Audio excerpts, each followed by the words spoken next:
Good evening. I'd like to call the Select Board meeting for March 10th, 2025 to order, and note that we will be entering into executive session. Can I get a motion, Mr. Piekarski? Mr. Chair, I move to enter into executive session for the following item. Item A, pursuant to Mass General Law, Chapter 38, Section 21A3, to discuss strategy with respect to collective bargaining for all town unions and non-union personnel, and no contract negotiations with non-union personnel, and the chair has determined that the open session would have a detrimental effect on the town's bargaining position. Second. Moved and seconded. Any discussion? Hearing none. All in favor? Pete? Aye. Don? Aye. Julie? I'm an aye. Michael? Aye. I'm an aye, 5-0. And thank you all for your patience. I would like to call the Select Board meeting from Monday, March 10th, 2025 back to order in open session, noting that we did make a decision in executive session. Would you all please join me for Pledge of Allegiance? Thank you. I pledge allegiance to the flag of the United States of America and to the republic for which it stands, one nation, under God, indivisible, with liberty and justice for all. Thank you all.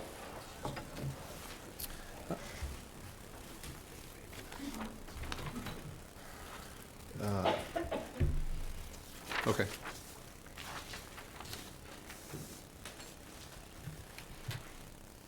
Oh, sure. Before we begin with staff comments and announcements, Select Board Member Howell has requested the floor. Please. Thank you, Mr. Chair. Last week, we had two separate and distinct conversations about the Great Sand Lakes area. I've been trying to talk to different individuals so they can understand better what was going on. In the first instance, there's a petition article. No one can take a petition article off town meeting. You will always have the right to vote on that. Secondly, there was our own sponsored article, which was more complex. It dealt with the borrowing. There were some questions about how that fit in with the rest of the capital plan. So there were a number of questions, and it was not voted to be placed. That is not a permanent, necessarily a permanent action. You'll see later on in the meeting, there is a potential for a reconsideration vote to be taken, and that'll only happen after we have the discussion for the open items that had not been addressed. So before anybody jumps the gun, let this thing play out. There was a technical vote last week. There were enough members who were concerned about the magnitude of the borrowing, which had to be done. You have to have a borrowing before you can get into accepting the town state money to the town. So with that in mind, there will be a discussion later. You'll see it under the vote was already taken about the petition article, but that would not have involved taking it off. The second part of this has to do with when we get into the warrant itself, where there potentially can be discussion about that article, about whether or not we're going to get into a borrowing, and about whether we're going to reconsider the initial position. But that's still up in the air. That has not been done. No one's going to be denied the opportunity to have a conversation about that. I just want everybody to be clear about that before we start the meeting. Thank you, Mr. Howell. I'll go to staff comments and announcements. Does anybody, is anyone from our staff here would like to make an announcement or a comment? Excellent. I will. Listen, we've been 5 hours, 6 hours the last couple of weeks, so. We could cut that by a half hour. We're going to cut that by 15 minutes. I brought snacks because of where we've been. We'll go to the weekly briefing. Mr. Powers? Thank you, Mr. Chairman. Thank Good you. evening to you, members, and all assembled. This is the Phase 3 Sewer Extension Construction Update. The look ahead covers today, March 10th, through March 21st, and pretty much status quo in the sense that the work continues on Contract 2W in and around Chestnut Lane, Elm Drive, Martha Eaton Court, and Standish Woods Circle. And then beyond that, the weeks after that, they'll be looking to focus more on Martha Eden Court and Standish Wood Circle. So traffic conditions are still, closures and all that is as they were in the last update, specifically in and around Chestnut Lane and Martha Eden Court. And that concludes the weekly briefing. Thank you, Mr. Powers. I will make a comment quickly for the public. We will not be discussing the draft policy on animals tonight, which is so far down on the list. I would hate to have somebody sitting here waiting for that agenda item to come up. That will not be discussed this evening. Now I'll move to public comments and announcements, but I'm going to make a little explanation prior to that starting is we have a lot of new faces in the room, and this board is excited for public comment. I want to make it clear we've got a 3-minute time limit on each person speaking, and we would prefer that if there is an agenda item that's on the agenda down the line that you choose to wait. But you don't have to. You can speak right now at public comment, but just keep in mind that we do hold it to about 3 minutes. So thank you. Mr. Chair? Yes, Michael. Didn't you previously mention Old Business C was not going to be talked about this evening as well? Old Business C will not be discussed, but there are some things that I'm going to say about it, but we don't have anything ready to present to the board, so. Thank you. You're welcome. So, public comment. Anybody for public comment? Wow, excellent. Okay. Sorry? Jeff? Yes, someone online? Yes, Jeff. This is Dave Swords. I'd like to make a comment, if I could. Of course, Dave, thank you. Again, my name is Dave Swords. I live at 150 Clearwater Drive, right on Bucks Pond. My family has owned the property since 1974, so over 50 years. I'd like to make one general overall comment, and that is, since we moved to the Cape full-time approximately 15 years ago, at that time one could be in some sort of boat or flotation device and could see to the bottom of Bucks Pond in 10 to 15 feet of water. Since that time, the water quality has clearly deteriorated. I don't profess to understand all the reasons why, but putting aside even some of the algae blooms, there are plenty of moments during the summer and fall months when, to use my words, the water is just not right.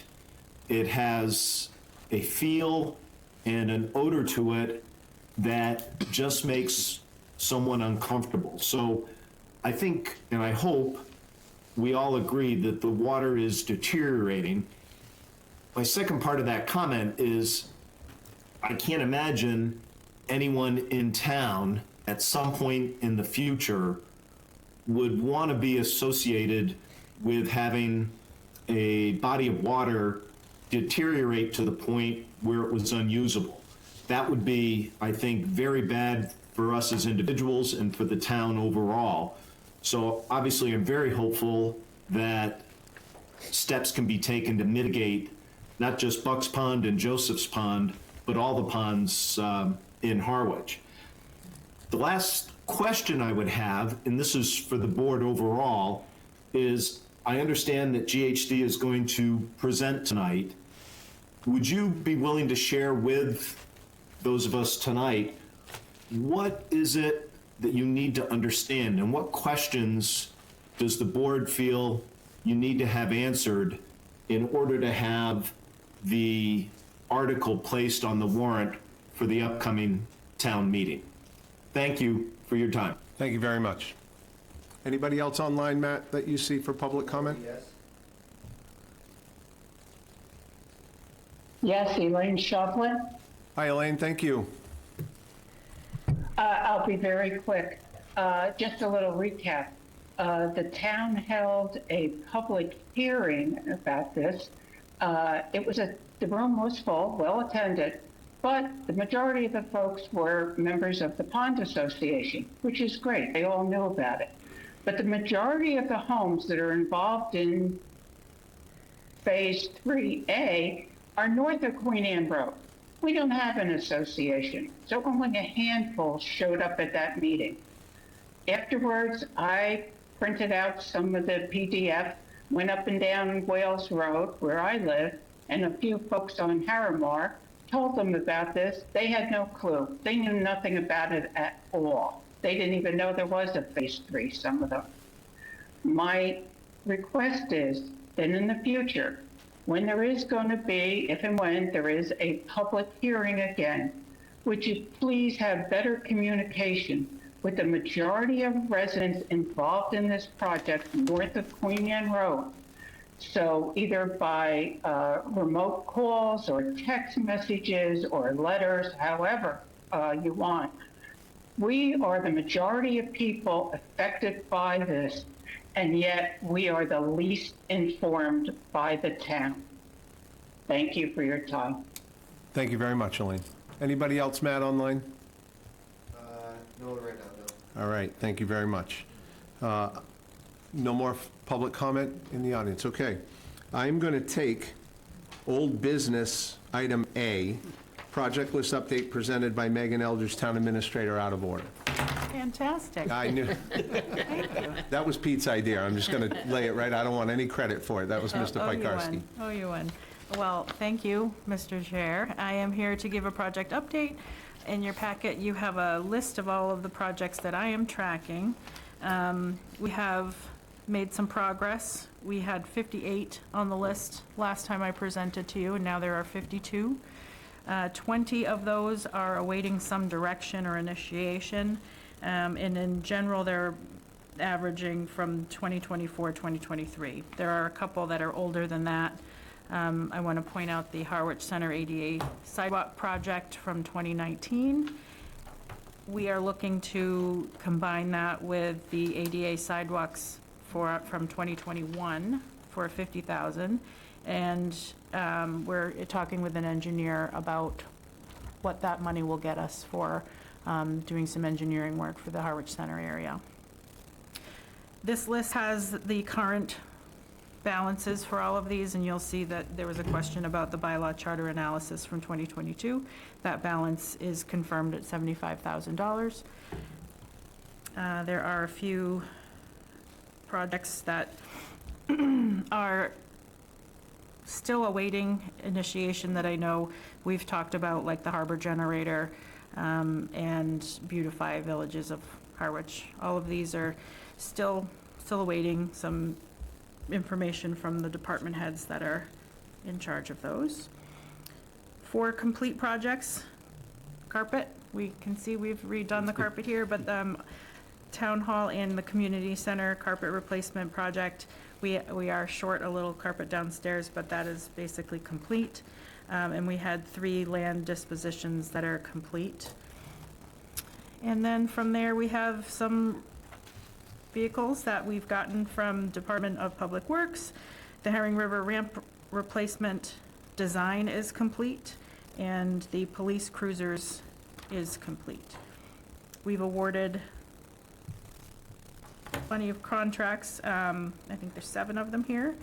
The hearing room improvements are ongoing. Jamie has been working on this room and next room, getting some technology upgrades here as well. The Cold Brook project is ongoing with the Harwich Conservation Trust.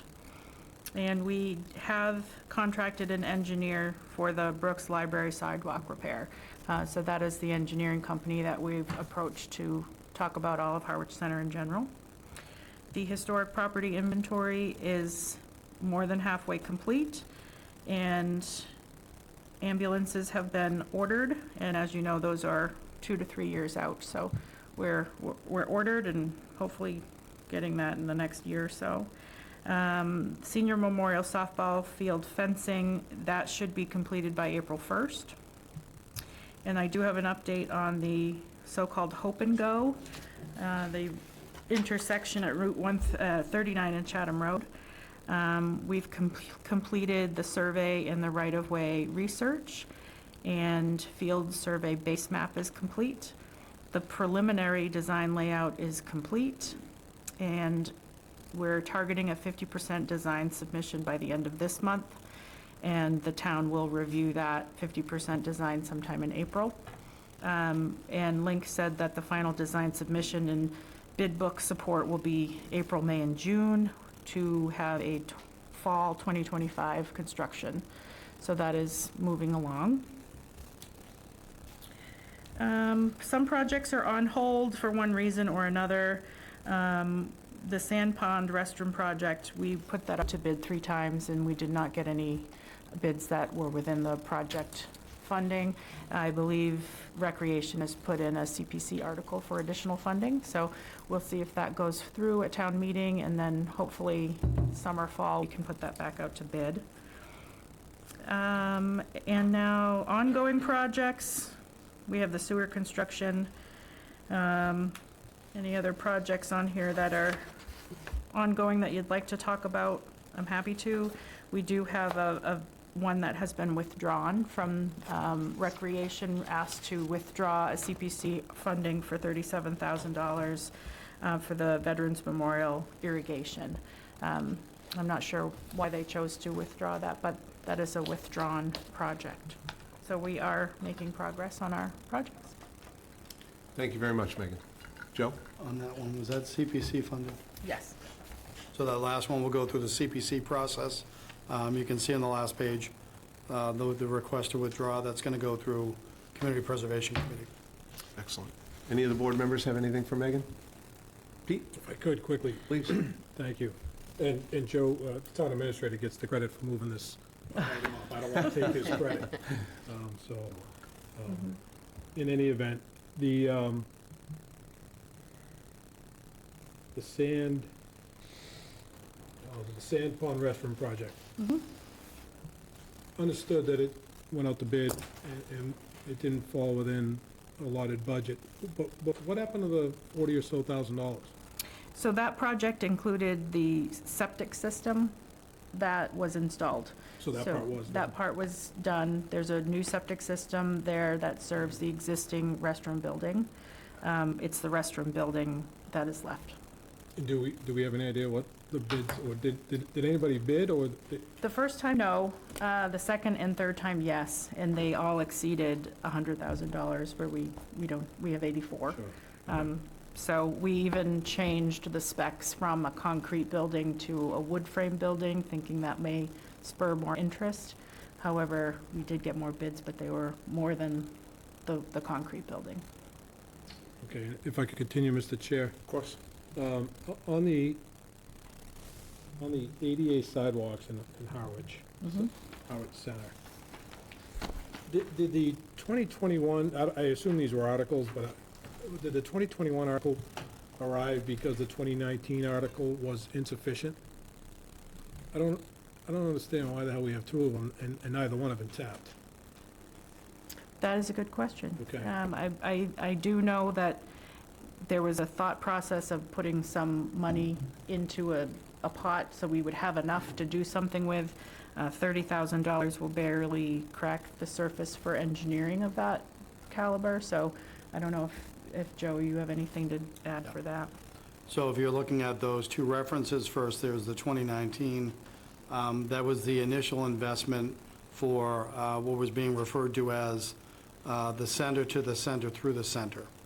And so that initiative was the $30,000, augmented with another $50,000, as you can see there, to possibly bring in other projects like the library. So the $30,000 was engineering that prior administration had available.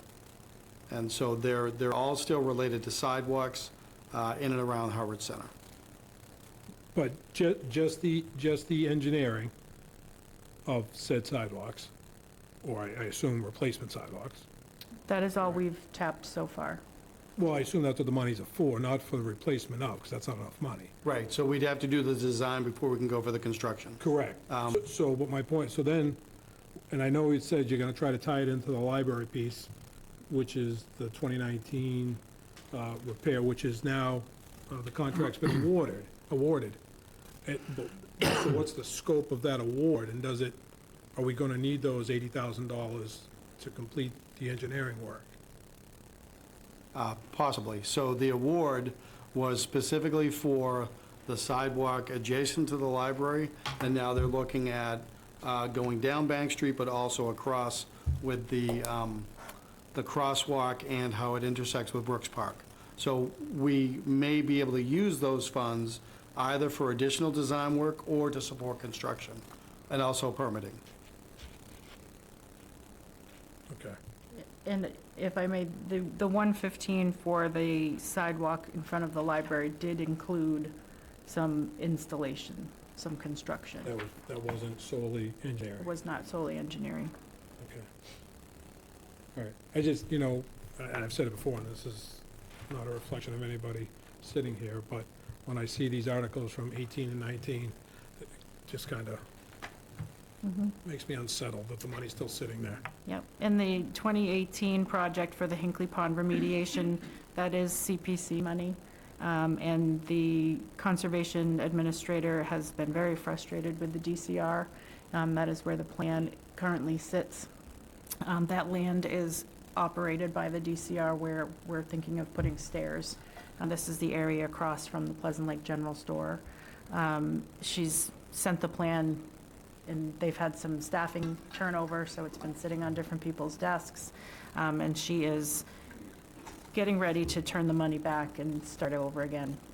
The 70,000 won't go very far for construction now. Okay. Well, I appreciate the update. I appreciate the movement on some of these, and I hope that we can continue to move some of these older ones along. Thank you, Mr. Chair. Thank you. Any other board members? Thank you for the update. Thank you, Megan. Appreciate your time. Thanks. Okay, now we'll head back up to the consent agenda. And can I get a motion for item A? Chair, I move that we approve the Select Board meeting minutes from February 24, 2025. Second. Moved and seconded. Any discussion? I do, if you can give me a second to find it again. You mind if I jump in front of you? Please. Excellent. Page 23, last line, Mr. Piekarski added if Chief LeBlanc. That should be Chief LeBlanc, not a... In fairness, I may have said LeLanc. I'll go back and watch the tape. So we need to just add a B to that, and that's it for me. If I could, Please. page 34 of the agenda, 26 of the minutes. The paragraph the first paragraph that starts with my name. I believe we're missing language after the completion of the second sentence, full-time equivalent. I believe we need to add language pertaining to Dr. Millen, because it goes on to talk about a response from her, yet it doesn't indicate that's her speaking at that moment in time. Okay. So I don't know what the language is, because I did not go back and watch. However, I'm hoping it can be corrected with the appropriate language. Sure. So with those two edits, we have a motion and a second. Do we want to bring it back? I'm good with, You're good? Yep. Okay. Moved and seconded, no more discussion. All in favor, Pete? Aye. Don? Aye. Julie? Aye. Michael? Aye. I'm an aye, 5-0.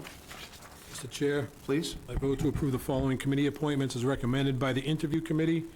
George Forrester for the Treasure Chest Committee, term to expire June 30, 2027. John McCaffrey, Golf Committee, term to expire June 30, 2025. And Karen Marotta, Traffic Safety Committee, term to expire June 30, 2027.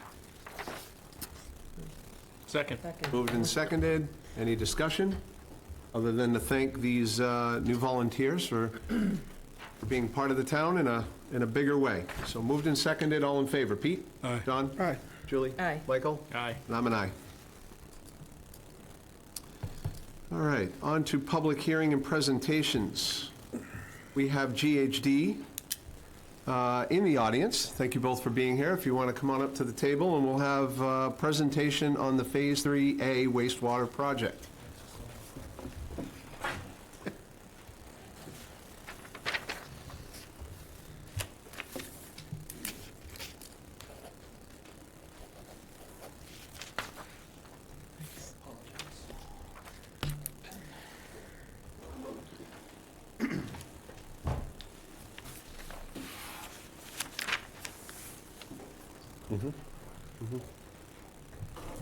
Jeff Gregg from GHD and Mark Drainville, GHD. Good evening. Thank you for being here. no, thank you for having us. All right. So we will be giving a presentation, or I'll be giving a presentation on the Phase 3A sewer project. There we go. A little sort of intro and background. This was identified back in the 2016 CWMP. It was formerly referred to as Phase 8 in the Great Sand Lakes area. In around 2017 and amended in 2021, the town and the town of Chatham entered into an IMA that included the east. Sorry, just the IMA, just for the sorry. public. Oh, yep, sorry, an intermunicipal agreement. Thank you. Yep, my apologies. That's okay. For essentially East Harwich, and there was a provision that if they all agree that Great Sand Lakes could be included, presuming the flow allocations were sufficient. And then in 2022, the board at the time voted to utilize some ARPA funds, and I apologize, I do not know what ARPA stands for, so if someone wants to fill in the blank on ARPA. American Rescue Plan. Protection. Yeah, rescue plan. yeah. There you go. And that was to basically fund design, and that was to address basically the surface water quality issues identified in the CWMP, the standing CWMP. In 2024, GHD was hired to proceed with the first part of the design. And then with various dates that were set for the ARPA funds expiring. And then we held, as we made reference earlier in the meeting, we had a public community engagement forum on October 28th in 2024. And then the discussion obviously has been around the next appropriation, which is coming up, potentially in May. Following the discussions today, I presume that that'll determine whether that's going forward, and that would also be for potentially the preparation of the SRF submittal. And I'll clarify, that is, we've submitted the project evaluation form to the state in order to be listed on the intended use plan. We are on the draft intended use plan for this project, but then the town needs to move forward with other steps, and then there's an actual formal submittal process for the actual state funding. And then completion of the design, construction and construction phase services, and then potentially also some stormwater improvements in that area.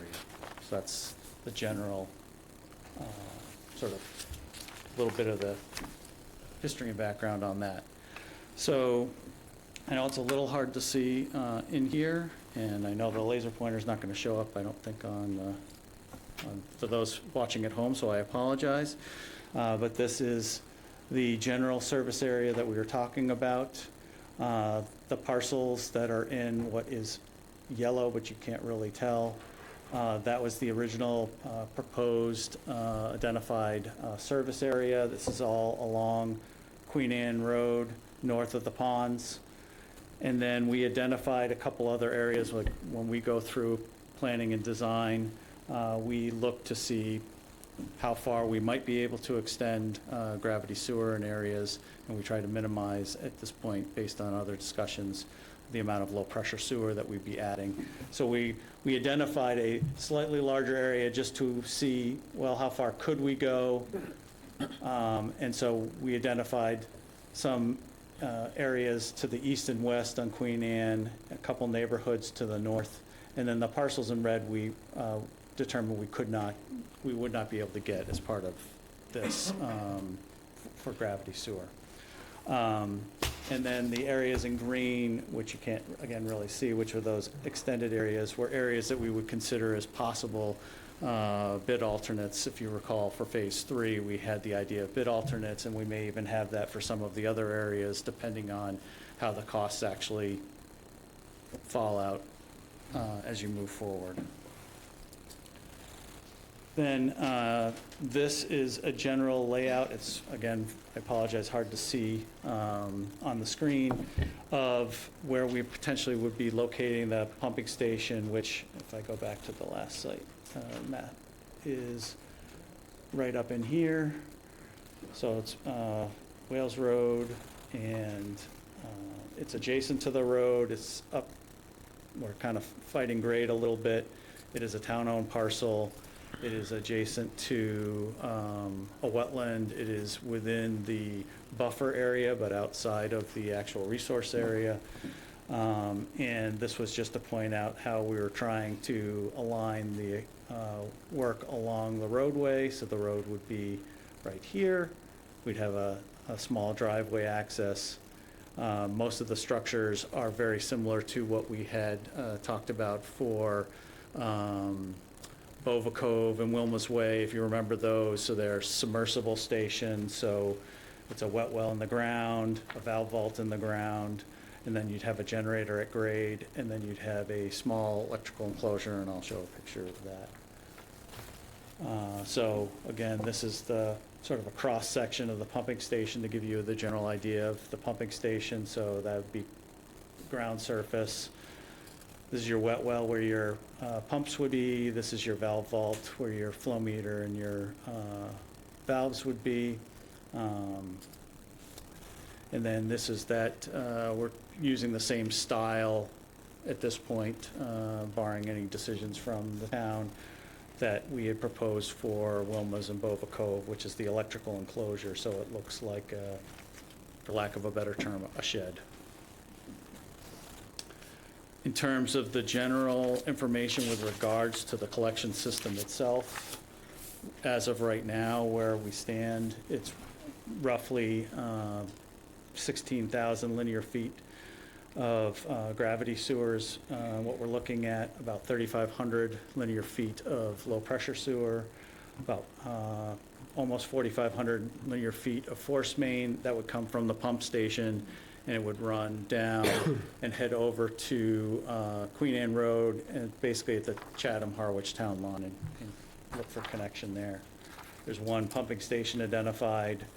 The total original number of parcels in the service area was somewhere around 290. About 21, hand counting, are town or undevelopable properties, based on just a sort of a quick GIS look. About 194 as of right now. We're working through design, so that's why I keep saying as of right now. We have not finished design.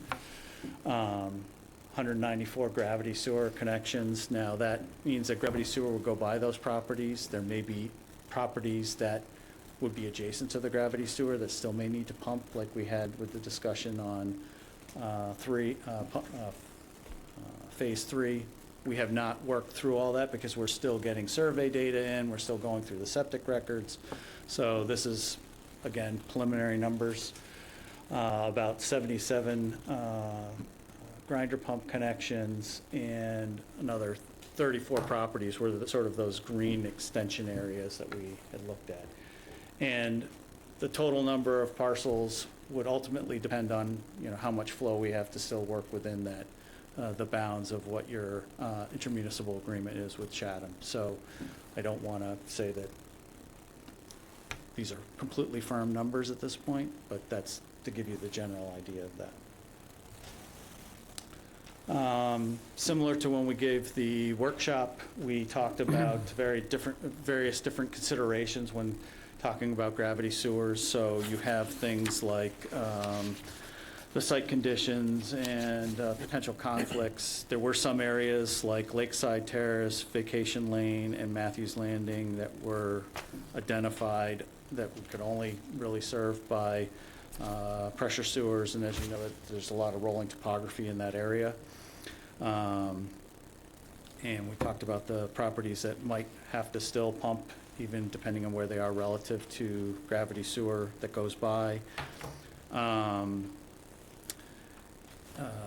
The other considerations like that you're going through in phase 3 is people's input on, hey, I've got I don't want to disturb this landscaping, or I have a retaining wall, or some other features that may impact how they're actually connected will also impact how they're actually connected to any potential sewer system. We don't have septic records for everybody, so we also have to work with the information that's available to us. In terms of the area itself, Queen Anne Road has multiple gas mains in it. In case you didn't know, it's got more than one. And it also has some stormwater in there, which makes working in that area a little more difficult. We're also trying to keep, for the most part, our gravity sewers less than 20 feet deep, and 20 feet is pretty deep. And there's some areas where we're actually closer to 25 feet deep.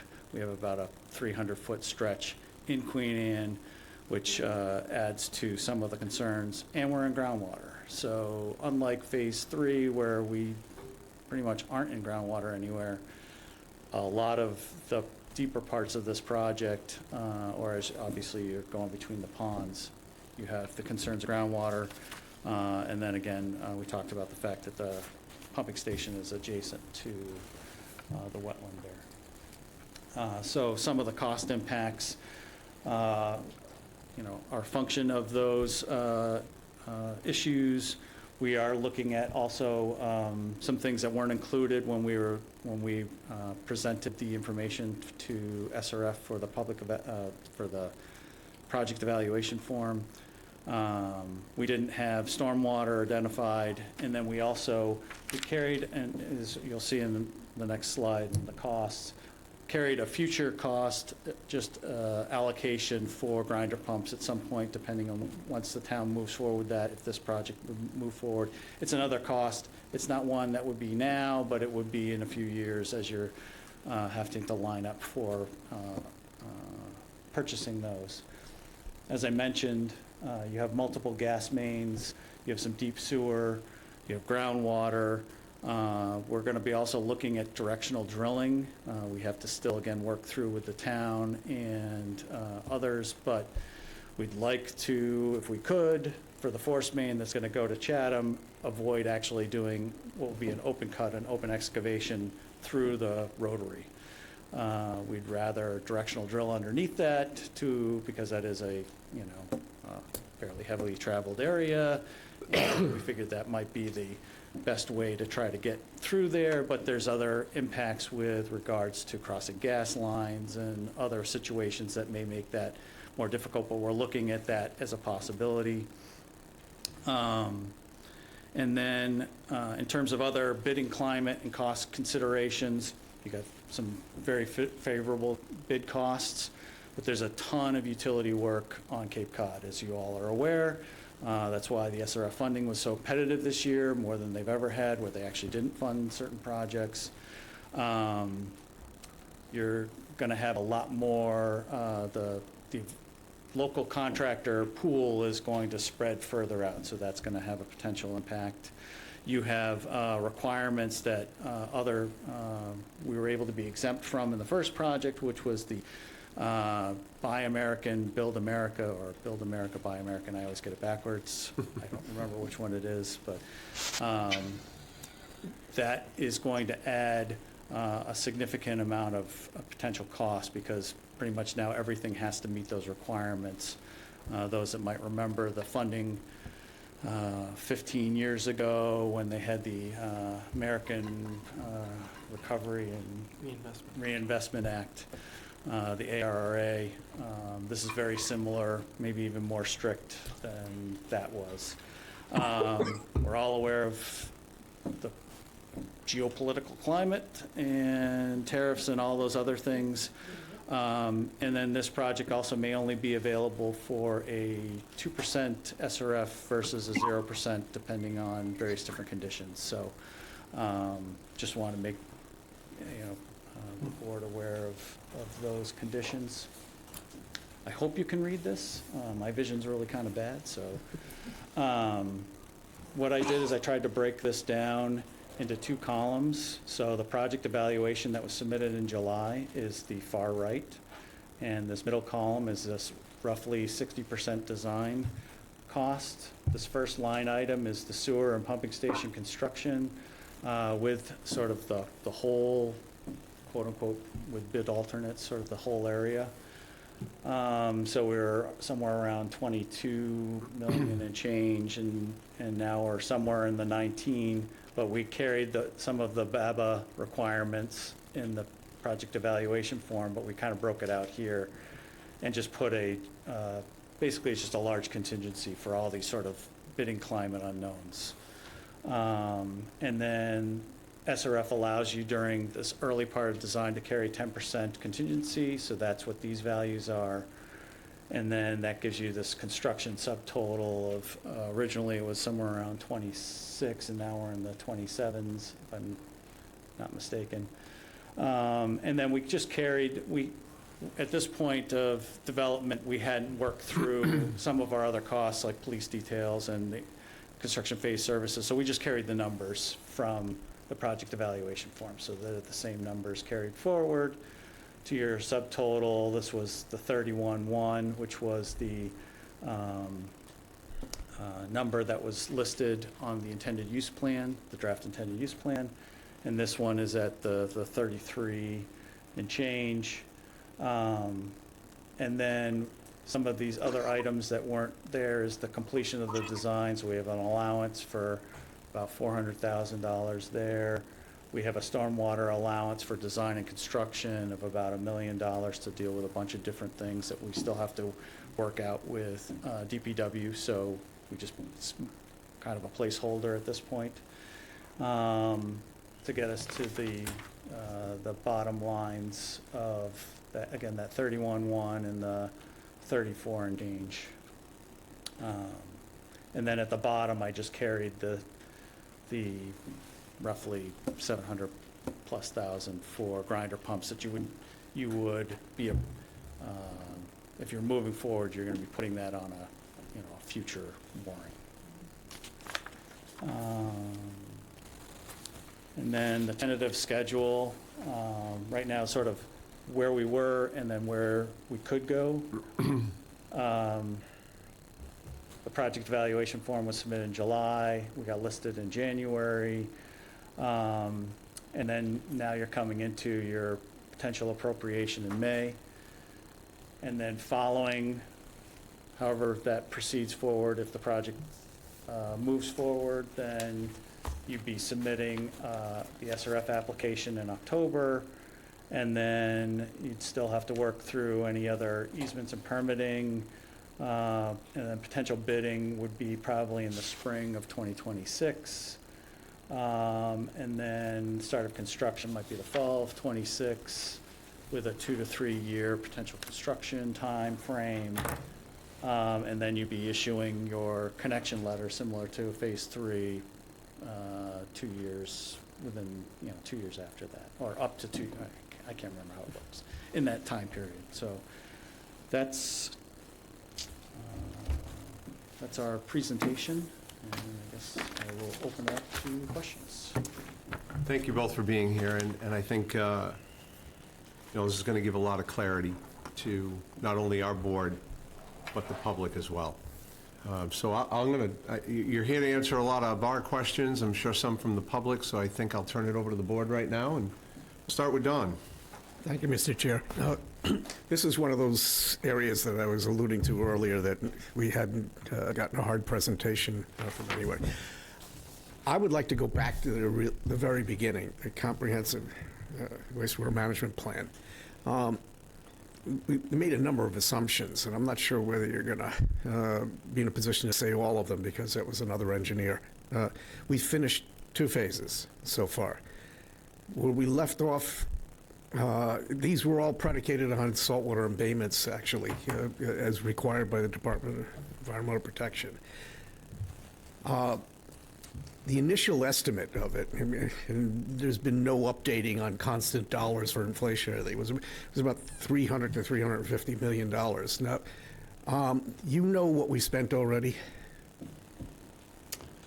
I don't know what the bridge project I don't know what the final number was on phase 2. I can really only talk about for me, Phase 3 is the one that I'm familiar, which was about 40, I think with design might be around 44 million. And how many phases So Phase would have 1, completed the So- entire plan? yeah, so Phase 1, oh, how many beyond that? Oh, so, yeah, so you've done Phase 1, which was the bridge project. You've completed Phase 2, which was obviously the beginning sewering of East Harwich. You're in the middle of Phase 3, which is, to finish the sewering of East Harwich. And then I'm going to look to my partner here to. So your carry us question is from how there. many more phases are there? So there are approximately 6 phases in the western part of town, West Harwich.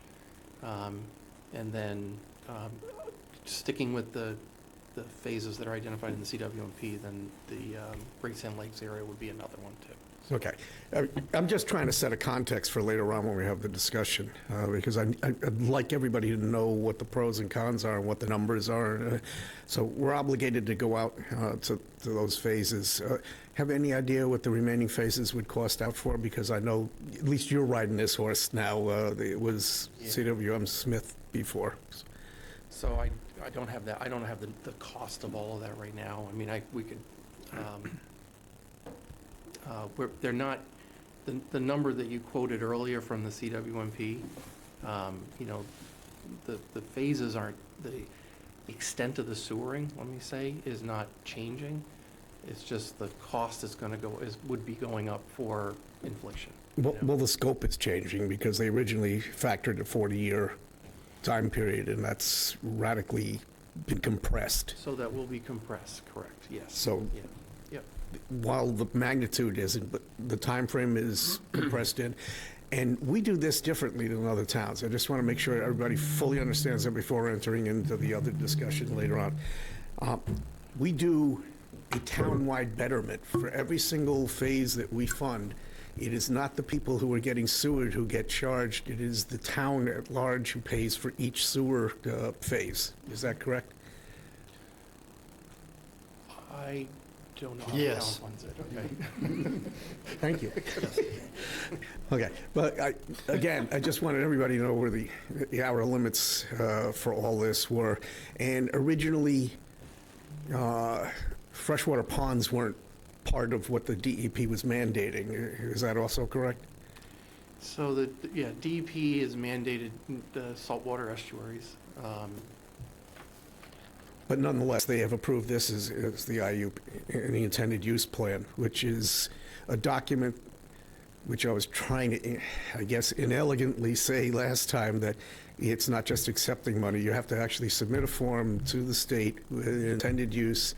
They have to agree that it is part of what their plan would encompass. They'd have to say yes. We'd have to then borrow money for the project in order to be able to get reimbursed. Is that also correct? Correct. Okay. Later on, I'll have more to say, but that's pretty much Doing great. the framework. Yeah, thank you. Any other board members? Julie? You have 77, I think, estimated grinder pumps, and then I think you mentioned you might need some additional grinder pumps in certain areas. Is that accurate, or is? Yes. Okay. So there's definitely an area on Queen Anne Road that we're looking at where, in order to try to extend gravity to the extents that we can, but knowing that there's potential conflicts with multiple gas mains on the south side of that road, that may impact how those people are actually able to connect to the gravity sewer. And then you have the other situations where a house is either set back or set down from the road. So if the road elevation is higher, it's potential that they might have to actually pump up into the system. We found there's a lot of properties, even like in the Phase 3 area, for example, where people might have a garage underneath their house, taking advantage of topography for their, house construction, but it also has an impact on their potential gravity sewer connection. So So do you have a rough estimate? Is it, no? Okay. I think we found that maybe the number based on Phase 3 was somewhere in the order of 10%. It could be less than that, but you could have, it really just depends on the topography of that neighborhood. I hate to say it. I mean, if all the houses are up on a hill, then, you know, relative to the road, then you don't typically have that issue. But if everyone's kind of set, if the road's kind of high and everyone else is set down below that, then you have more of that situation. And the town could decide, based on that, to change over if it's a large enough number. We just haven't gotten that far in the design yet, but the town could say, well, you know, the reality is if everyone's going to have grinder pumps on this entire stretch, it's much more cost effective for everybody to do a low pressure sewer in that stretch than putting in gravity sewer that everyone's going to have to pump into. So there's those decisions that would have to be made in the future. And those numbers are still to be determined. Okay. Yeah, because we're, like I said, we're just getting the survey in, and we're just comparing that to the septic records that we have available to us. So we go through that analysis that I won't bore you with tonight, but we went through it a little bit at the forum. Forum, yeah. Thank you. Pete? With the understanding that it's still a work in process, and with what you just said, what's the time frame on that? You know, you talked about, you know, the flow and capacity. When are all those decisions finalized, time frame wise? So, so we've looked at the flow on a preliminary basis, and it looks like it's, you know, we're within the allowance of that. I just need to confirm internally, and then some of that will depend on how many houses we actually extend out to. So if you do all the bid alternates, it's one number. If you don't do all the bid alternates, it's another number. Because it's close, I'm hesitant to give you a firm standing. Certainly the majority of the area fits under that cap. It's just, I don't want to say it all does or it all doesn't. Oh, and I don't want you to say that tonight. I just want to know when we're going to know that. What's the time frame? So the intent is to have, in June, we would have the 90% design done, but right now we're gearing up to have our next like review piece. So we should have it, I would say in the next month or so, we would have all the septic, we have gone through all the septic records and confirmed that.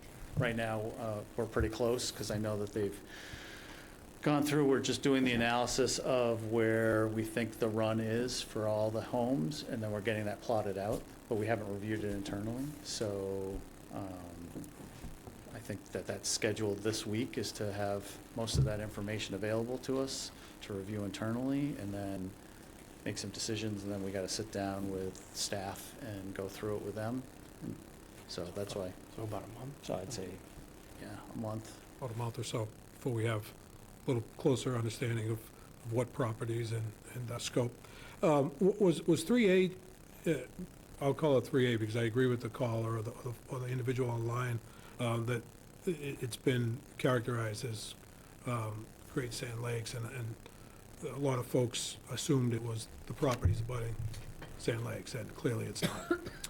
So with that understanding, was this designed to clean up the ponds, and that was its sole purpose? So it was identified in the CWMP for surface water quality for the ponds, and because of the way that based on the Massachusetts estuaries, watershed mapping and things like that, most of the watershed to the ponds is north of the ponds. So that was, I presume, why it was the primary target for getting that. And it's, you know, primarily phosphorus, although nitrogen does, depending on the setup of the pond, is also a nutrient of concern, but usually phosphorus is the limiting nutrient for pond water quality. So when this project is complete, those ponds become healthier? So well, I will say this, when the project's complete, then you would be removing the source of, a large portion of the source of the nutrients coming into those ponds. The timing of that water quality improvement is like the timing to your coastal embayments. You know, depends on how long the water actually takes to travel there and then what's already in the ground that's going there. So it's not like a faucet where you just turn it off. Sure. It's a function of, you've now removed the source in the future, but everything that's been put in the ground over the years is still going to be migrating down up until the point where you're no longer adding any of that nutrient from septic systems. And you're only addressing septic systems, and then maybe some of the water quality with regards to other things from stormwater that you're trying to get into the ground, if it's going from the surface into the ponds, but that's... And at this point, stormwater is not part of this project. No, we've identified and we've met with DPW to talk about what those provisions are, and that's why we carried that dollar value in there, so that we have that, but that would be appropriated, and then the actual design. A lot of it is just replacement of existing structures, but there are several new systems that they've asked to look at, and then there is one piece that anything that we had to sort of relocate in Queen Anne in order to accommodate sewers will be part of the project, so that was already built in there, but all the other areas. Is the stormwater for water quality? You're, based on the amount of available area, it's really to deal with sort of the first, quote-unquote, first flush, so it's more for a water quality than a, major storm event, but it would make improvements, although I don't know, I haven't driven through there during a major storm, but I don't know that there's, at least on Queen Anne, significant flooding issues right now. A couple of roads, but, Can I just jump in real Sure, quickly please. to a point? You just mentioned water quality. Is that pond water quality, Surface water, pond. or is that drinking water quality? Surface water, pond. I think we all need to be extremely vigilant Sorry. with, no, and I'm just saying that this has Yep. been what we've been dealing with here in the town for the last couple of weeks. Yep. So if we're talking about pond water, so, thank you. This is all to make improvements for the pond For water. the pond water, Pond, right. yeah. Thank you. and so at the conclusion of this project, it's probably a couple of years before those ponds start to see real relief. Yeah, I To be mean, determined, you don't know that, but it's roughly. yes, it is going to be several years because of that, waiting for that Migration. existing, and then, and as you're also, it's going to take you a couple of years to get everyone connected.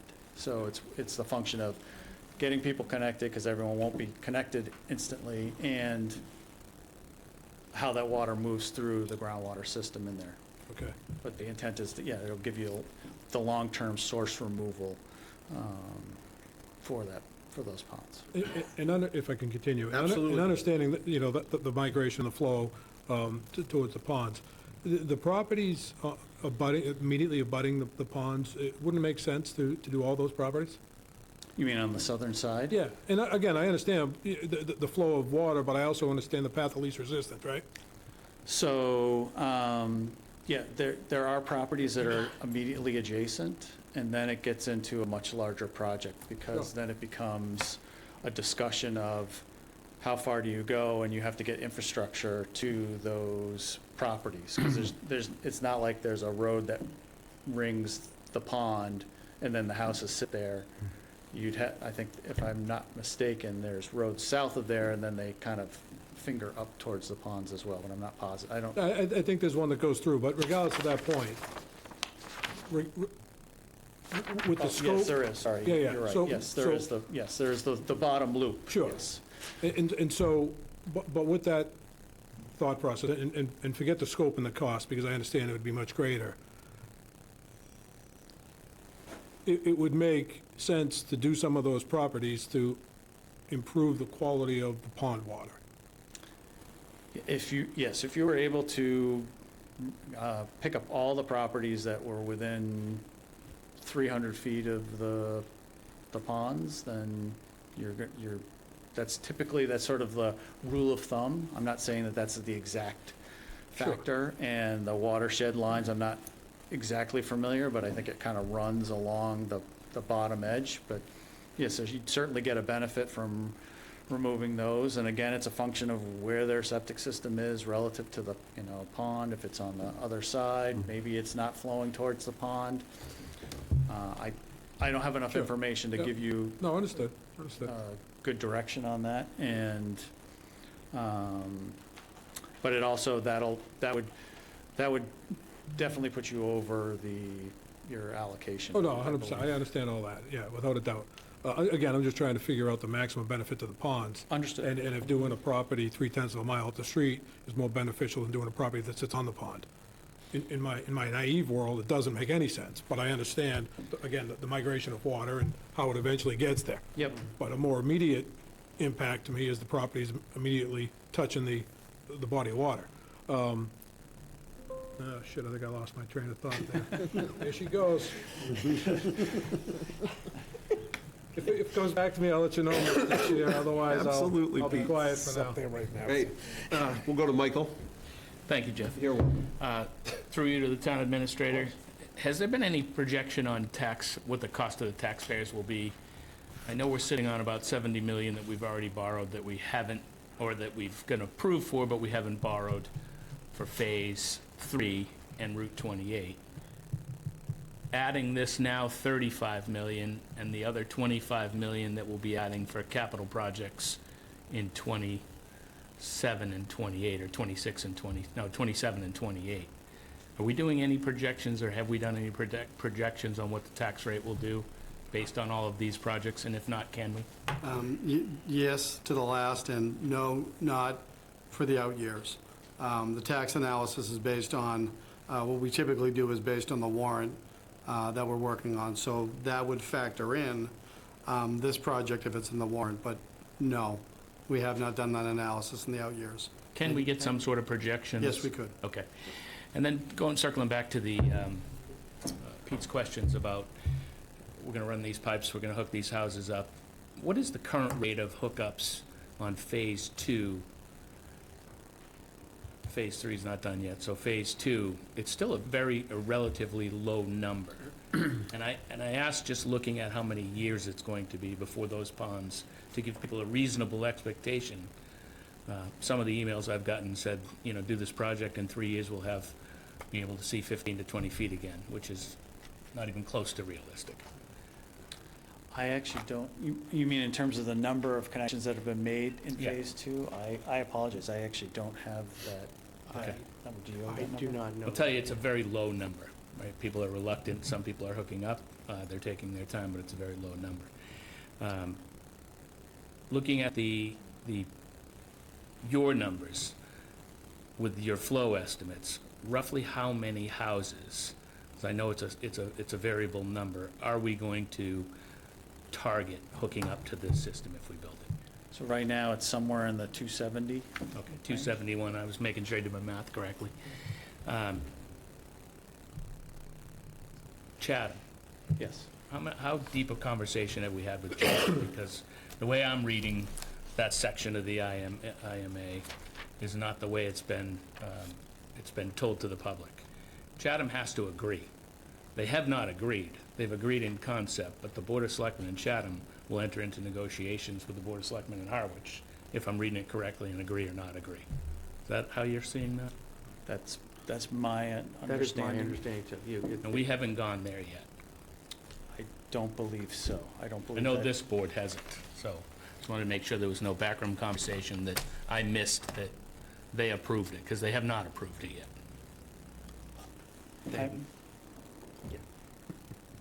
There have been no discussions of the, what's referred to as the Chatham IMA Board, which is 3 representatives from Chatham and 2 from Harwich, since this board and your colleagues in Chatham adopted an amendment back in 2021. Thank you. Also, going back to Pete's comments about the water quality, is there a place that we could obtain data on how long traditionally it would take that water to flow through and stop interrupting those ponds? Oh, in terms of a time of travel for, I think that there's probably a reasonable estimate. It's not, I mean, the properties are still relatively close to the ponds, but I don't have that, but we could look to see if there was other information that was done before that identified that timing, that timeframe. And this number seems to be a moving, that would be great if you could get further information on that. And then I would ask, just to follow up on that, is there something else to clean those ponds that will need to be done, or is it just a time thing? I guess it depends on, well, I'm not an expert on the ponds. I know they did some studies before. I know there are different means to try to deal with pond water quality. And again, those would be sort of treatment instead of source removal. So it would be up to the town if they decided to do source removal and then also do some additional treatment in the interim to help get the water quality to sort of counter the short-term impacts. It's a chemical treatment, Like lime. alum lime, to react with the phosphorus and sediment. We've done it in a couple of the ponds. Yeah, and there are other methods, but yes, there are things you could look at doing as well. Now, this started at 31 million, and now we're at 35 million, and climbed. How much of a moving target? I know there's no crystal ball, but the more information you get, are we going to be at 40 million? Are we going to be at 45 million? Barring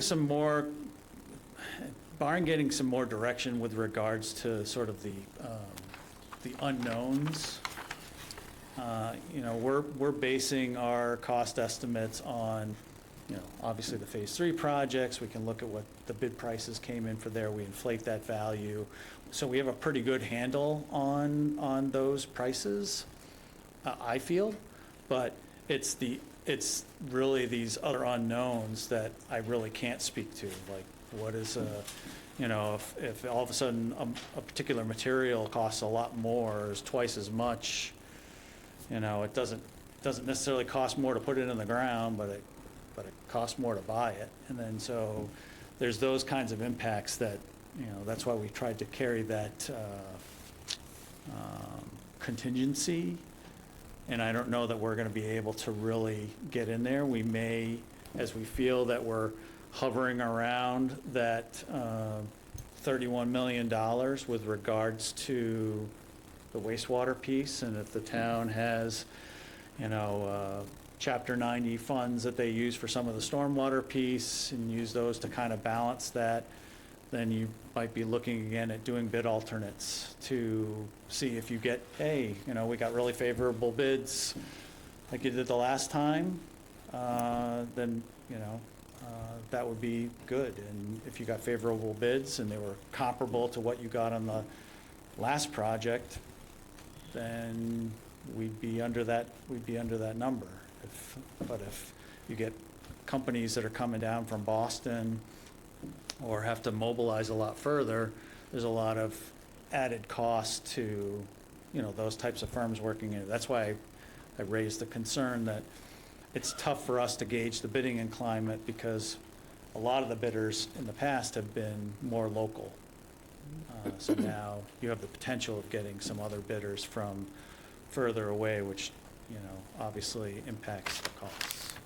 You guys did a great job on Phase 3, so numbers came in where they were supposed to, so thank you. Lastly, on the $1 million that you put into the numbers on drainage, and I know you said you spoke to our DPW director. You think $1 million's enough?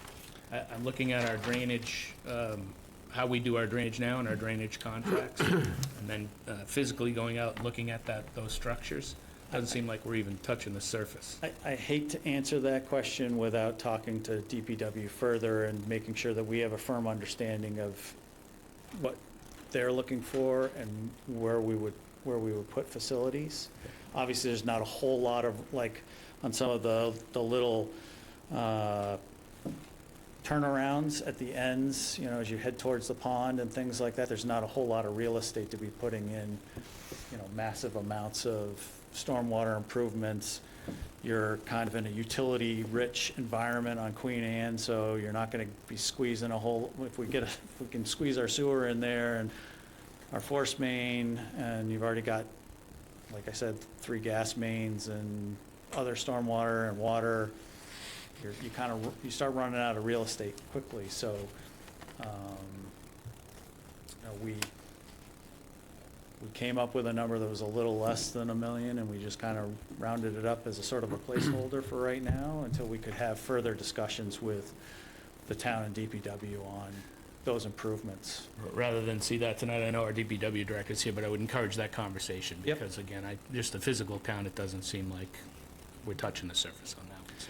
Yeah, I mean, again, we're not, it goes into whether you're designing for, like to size something for a larger storm, which would require a lot more structures versus, trying to mitigate and manage, sort of that first flush of stormwater. And it's and that's where they might design they might want a design of a larger facility in a particular area to deal with a stormwater, more flooding event type of thing, where other places it may be just for, to get that runoff into the ground and seep into the ground versus sheet flowing into the pond. That's, so there's sort of a balance between those two, intents. Thank you both for being here. You've answered a lot of questions of mine, and I hope the public understands there's a little more to this than just saying, yeah, we'll borrow the 31 million. So thank you for the information, and I look forward to more answers. Our pleasure. Julie? I just have a follow-up in terms of, are you able to know, just when you're talking about gas, the water lines, the sewer lines, especially in that roundabout, is there a plan that you already can study because you have to have certain setbacks and, right, like the sewer pipe can't be over the water pipe has to be above it, that kind of stuff? Do you have a plan that tells you all those utilities? So what we do is we have our surveyor go out and, based on available markings and information that we could get from the utilities, we contact the utilities, and we have those put onto a drawing for us, so that all our plans cover those things. And usually surveyors are limited to what they can pick up, what they can see, a gate valve, a gas valve, a water valve, like the cover for it, those kinds of things. And then we try to lay out our collection system based on that information, trying to have separation, think about constructability. And so we have the whole collection system laid out. We're working on where we have very narrow roads, and we're working with identifying places where we might have to do some things in construction to protect those facilities, especially as we get close to water. We have to keep a certain distance away from that or make other provisions. And then gas, we just tend to want to stay away from, just Any in general. concerns getting through the rotary? And then in terms of the rotary, I think most of the gas work goes south, so we were hoping to, there's that little, and I apologize, I don't know the name of the road, there's like a dead end that used to go, it looks like the road used to probably continue through the rotary. We would probably try to go from there and directional drill from there, so we stay out of a major lane, and then shoot across to the other side of the rotary on Queen Anne. But there are gas and other utilities on the other side, so we are limited, and it's a curve, and there's a bunch of different things that we'd have to consider. But we figured it would be potentially easier to close that section of road for a directional drill, because there's other ways for the majority of people to get in and out of there than do open cut all the way through that whole section where you'd be interrupting the Route 39 flow plus everybody else. So that's why we're investigating it, but we still have to look at the utilities, and we're reaching out to National Grid to make sure that, they'd be open to us trying to do that. They've set new rules since the unfortunate incidents on the North Shore several years ago.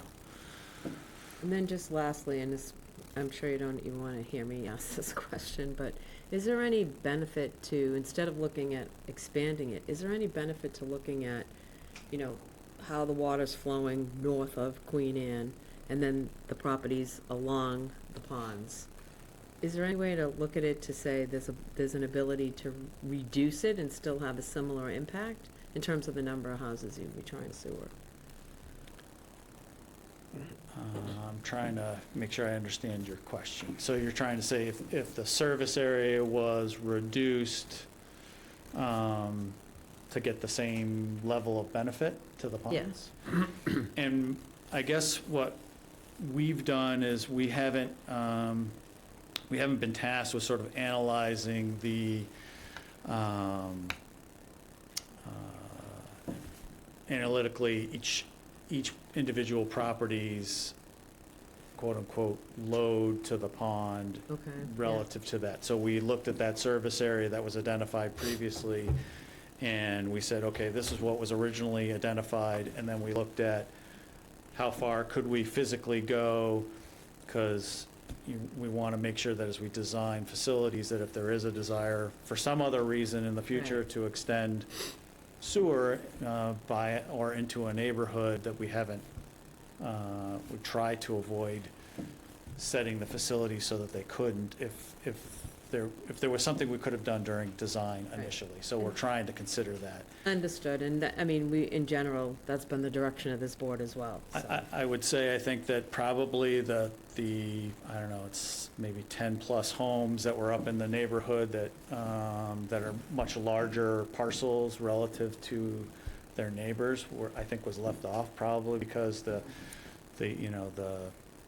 density was less, so, it's less cost-effective to run sewer, where you're only picking up a few, where you can pick up a lot more, where the houses are closer together. So I think that's probably why they identified things like that. But And the only reason I was asking that is because in this scenario, it's a slightly different because we're identifying phosphorus versus nitrogen, although you did say that there'll be some nitrogen relief. So that's the only reason I'm wondering if there's a different approach. yeah, I mean, and certainly on the extremities on Queen Anne, those aren't directly above the ponds. So, I mean, you could pare this down to stay directly above the ponds as well. I mean, again, it's, and I don't have the watersheds memorized, but, certainly as you're heading out on Queen Anne's, some of those areas that we identified in green on presentation, again, we're more of, hey, could we, if you're going to be investing this, I mean, it doesn't mean that the town has to even invest in that, but we could make provisions, so at least we're leaving the sewers at an elevation where we thought that if you were to extend them in the future for some other reason, we try to leave you that flexibility, but it's a balance of costs. So that means you have to leave things deeper, which adds to cost, where you could raise them up, but that means that in the future, that area wouldn't be able to be conceivably addressed through gravity. I mean, it's a balancing act, as you all know, I think. Thank you. Pete, So, and it did come back to me, but I I don't want want you to lose it again. I was going right to I you. wrote it down this time, but to touch on what Julie was just talking about, so she had mentioned about perhaps reducing the size of this. And I don't want to speak for you, but you said something about you haven't analyzed the loads per property that contribute to the pond. Did you say something along those lines? Yes. Okay. So does that occur? That's going to be part of the process? No. No, that isn't what we would normally. At this point, we've identified a service area, and so our task was to design the collection system to serve that. And like I said, the reason we expanded areas is because when we look at the design, I try not to look at just the area that's been asked, but there's always the potential that someone changes their mind and says, oh, I actually want to connect. And, it's the balance of, well, there's another user versus, a that's another person that's connected, that's another, part of, it's another user fee that's helping to offset the costs of how you're doing your, project. So that's why we looked at trying to expand those areas. So we don't know the contributions from the properties that actually surround the ponds? I did not do that calculation to determine. This is an area that was identified in the comprehensive plan. Mhm. So No, that's. understood. Yeah, so, But yeah, but no, we didn't go and try to determine that? No. Okay. If I could, and Michael actually asked my question, but if I could just clarify with Michael, was your request on the cost, Michael, essentially cost per 1,000? Yes. Thank you very much. And the only other thing I'll state is my preference, if we can continue to call this Phase 3A, I know it's actually Phase 8, but if we could call it Phase 3A and not refer to it as the Great Sand Lake Project, because again, I think that's a misnomer and confusing to a lot of folks in town. Thank you, Pete. Don? Thank you, Mr. Chair. I'm going to say right up front, I'm not an expert in sewers, and I wouldn't want to design one, but I am fairly conversant with government process and taxes, so I'm going to stay on that one avenue.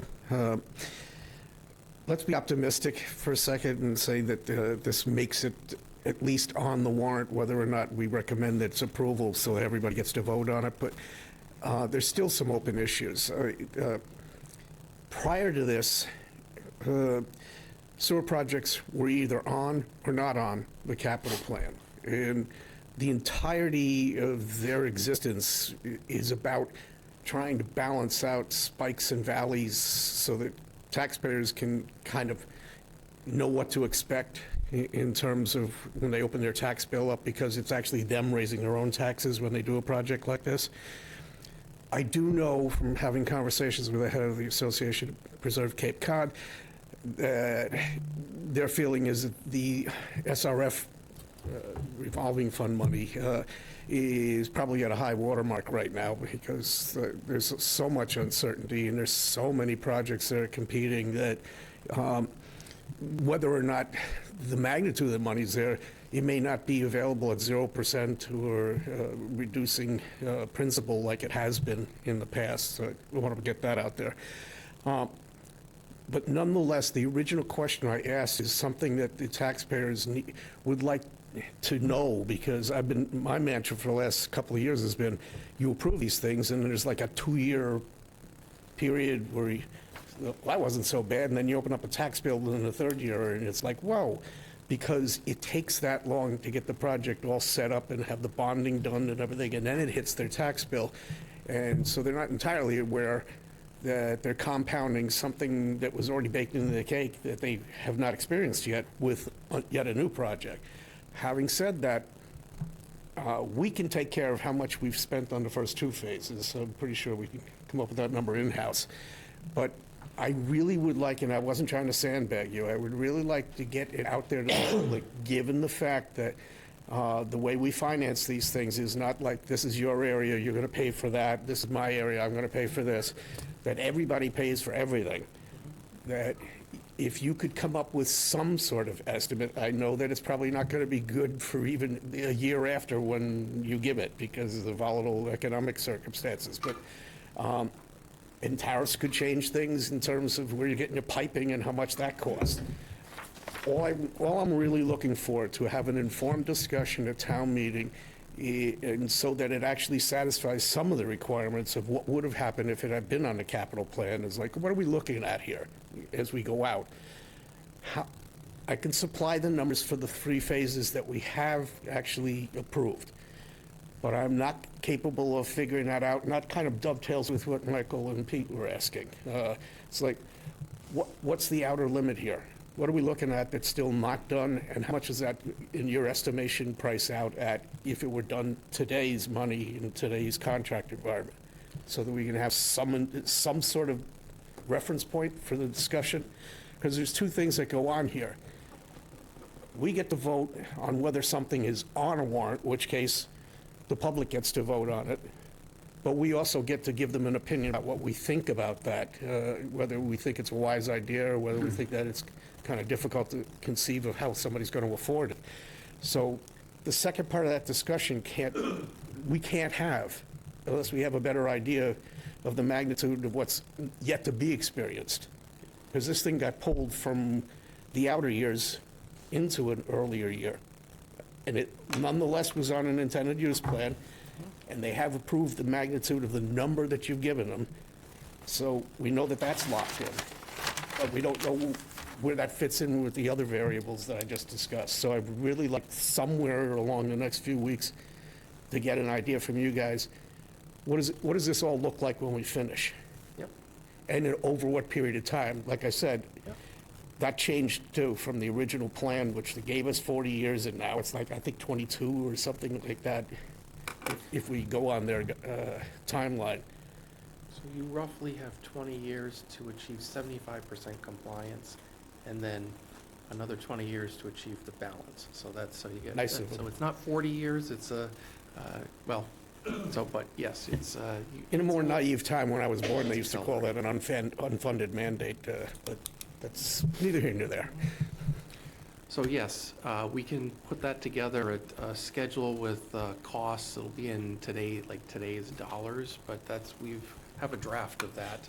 And I really think we need that, because the last estimate we got was clearly a while ago. And today's dollars are not in the same realm, and neither is the competitive environment. Okay. Thank you, Don.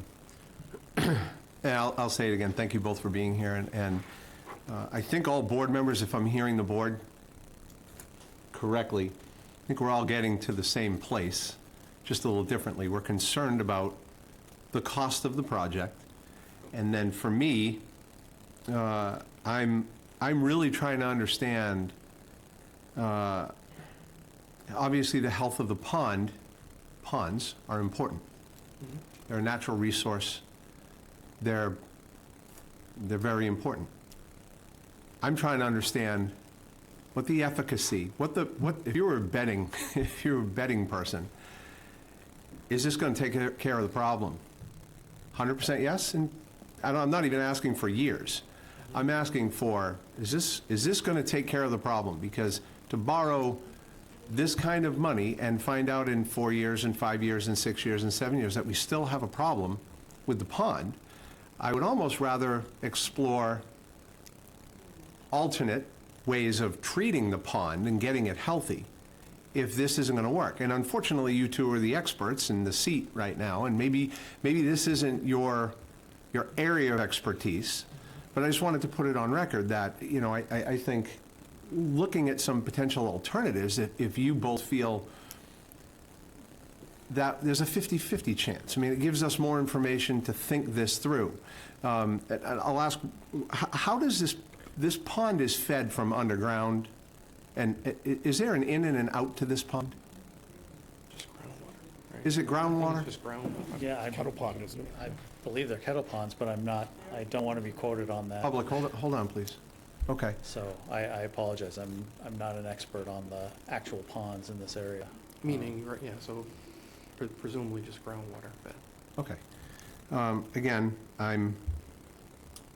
it's important for me, and I think the rest of the board, that we educate and inform all the voters of Harwich, so that when town meeting occurs, and this, as Don said, if we're optimistic about it, and it's on the warrant, and it's an article to be voted on, it is wildly important for me to know that all the phone calls that I've received from people in South Harwich and West Harwich, and that they understand exactly what's happening, and they understand that, as to Mr. Howell's point, in the future, they're paying for it as well. So I think if the board doesn't have any more questions or anything, I'll go to the public, for the public to ask any questions if they'd like. Sorry. Just to get clear in my own head, because of the way the agenda is set up, are we going to have a second portion of this conversation relative to the warrants later on? Yes, we have draft 2025 annual town meeting warrant, essentially just what we've been doing for the last 2 to 3 weeks. Okay, I just want everybody out there to know that this isn't like... This is not it for this, and it's not it probably even tonight. So let's go to the public. Martha Donovan, East Harwich. I'm the chair of the Capital Outlet Committee. I am the person who loves to get up here and talk about debt, and I know you love to hear me. I would like to ask a question through the chair to Joe, if I may, so I get my numbers right. Go ahead. Joe, you gave us what the state, I'm over here, state debt limit for the town of Harwich was. Was that 129 million, or was it 229 million? Are you talking about the authorized and unissued? No, just the total amount that the town of Harwich could take out in debt according to the state. They have a limit of how much they'll allow. So it's in the 200 million range, if not the 300 million range. Okay. And I apologize, the chair of the voice is what threw me. I wasn't paying attention. So I think a number of you have hit on my point tonight, but I think it's really important that the taxpayers hear this. And the topic is debt capacity. It's not just issuing the debt, but it's how much debt capacity can we take on. And so I'm going to lay the numbers out so people can really understand, because I think you all know all the issues. I'm not here to talk about the pros. I'll vote as a taxpayer. But we've issued debt to date of $45 million.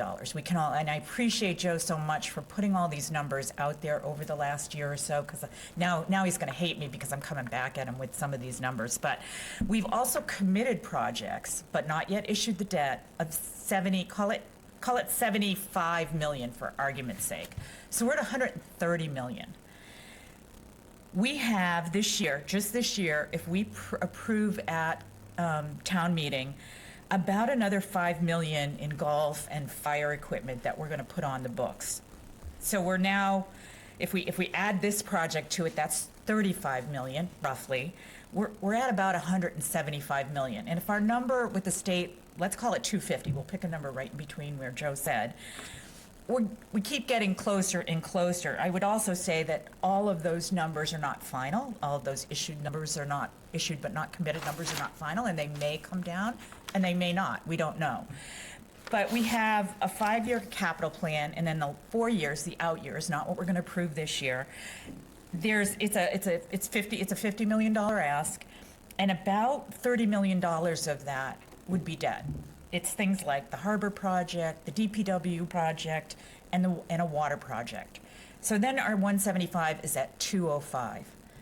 Now, what I don't have here is what's going on and what's coming off. But I know when Joe said that number, the reaction was, oh, we'll never get to 250 million. But if you look at a sewer project that could be, and we don't have a number here, but I've heard numbers like 500 million, and it's now over 20 years, it doesn't seem all that difficult that we could get. Now, we can't get there. We've got to be strategic about how we plan it out and how we pay for it. And so that idea of seeing what our forecast is I think really important in making this decision. But I would just suggest that we need to think about debt capacity and what we can afford in the town. And if this isn't the project to do, is the next one more important? Can we get more? You know, you understand what the goal is. It's nitrogen abatement. You understand the cost per house here is much more expensive maybe than other phases. Does it make sense to use our debt capacity? That's the only question I'm asking you to consider on a project like this, where we keep adding the debt, and at some point, you know, we might not have money if we need to do a wastewater treatment plant or something like that. We may be in a pinch here. So I don't have the plan for the next 5 to 10 years on how the debt goes on and comes off, but I would just say, I think as a taxpayer and as many taxpayers here tonight, we really need to think carefully about how we add these projects on and where they fit into the scheme of things. Thank you. Thank you, Martha. Anyone else from the public? Yeah, this is Dave Swords again. Dave, hold on one second. I got someone coming up to the podium, and I'll come to you next, okay? I'll be Thank you. That's okay. quick. Thank you. As someone who's... State your name for the record. Ann Howe, East Thank you. Harwich. As someone who has been on a previous sewer committee, and so I have some memory here of going back to several years. It was my understanding then, and I think it continues to be, that it's not just the pond, it's the ecology around the pond and the water, which is part of a larger system. And while the ponds are incredibly important because they're the visible and measurable aspect of it, being able to see the bottom, testing for the bacterial elements. But what we have to remember is it's part of a water system. These gentlemen are doing a great job as engineers doing utilities, but they're serving the water goal. But we have to remember that Depot Street runs next to Bucks Pond, and Depot Street is where, just down the way, is where well 17 is. And so we have to look at the costs, and we can run out of money. But one of the things we really can't do is run out of drinking water. And so I'm not an expert in the water system. I'm repeating what I heard for a considerable period of time. And I would suggest that we expand it to just not the pond and the surface, but the water system being impacted, because this is the Six Ponds ecological area. It was designed to support critical surface, but also the water flow. I'm just throwing that out, that we may need a little bit of valuation added to the water system's protection against the constraints of budget. Thank you. Thank you. Do you want to speak to that? Water quality, drinking water quality? I guess I would maybe emphasize what we mentioned earlier. This is surface water. The intent of this project is surface water, surface water quality. Thank you. So, David, to you online, please. Yes, thank you, Jeff. I have a question for GHD and then one for the board as well. For GHD, is it fair to say, back to some of your earlier comments, that the ponds around Great Sand Lakes will continue to deteriorate if sewering is not done? And the second part of that question is, in your experience, in addition to sewering, what other actions could be taken to mitigate nitrogen and phosphates? And then for the board, have any of you had either formal or informal discussions with either the Board of Health or Conservation, I'm not sure of the appropriate other town departments, about mitigating the deterioration of the ponds other than just sewering? Thank you. Thank you, David. So the first question to you. So what's hard to project beyond what we're seeing now is further degradation. I think a lot of the degradation you do see in the ponds is probably the change from years ago when it wasn't as developed to now it's more developed, because that's the trend across Cape Cod. All the water quality issues are pretty much driven by the fact that we have Pond water quality? pond water quality, pond water quality, estuary water quality. They're all related to the expansion of population on the Cape. This area is fairly well developed now. I don't know the extent of the watershed above, like the area that we're talking about, so I really don't want to speak to that. But presuming the area that we're sewering, what we're talking about sewering, if that is sewered, you're removing that source. So yes, you're going to get that benefit. I don't know that source would change unless the demographics change in that area. So if it's all developed and most of it's seasonal homes, and now they all become year-round homes, maybe the quality then changes. If they've already had some of that changeover now, and the dynamic is probably going to stay where it is, then it's not going to get any better by not sewering. But I don't know that it'll change, except for whatever the accumulative damage is to the water body, and that's where it starts getting out of my realm of expertise. I am not a limnologist. So I don't want to be taken as anything more than I'm a wastewater engineer. So That's all? Just put on the record, damn it, Jeff, he's just a, Damn it, Jeff, is just a wastewater engineer. beam me up. Yes.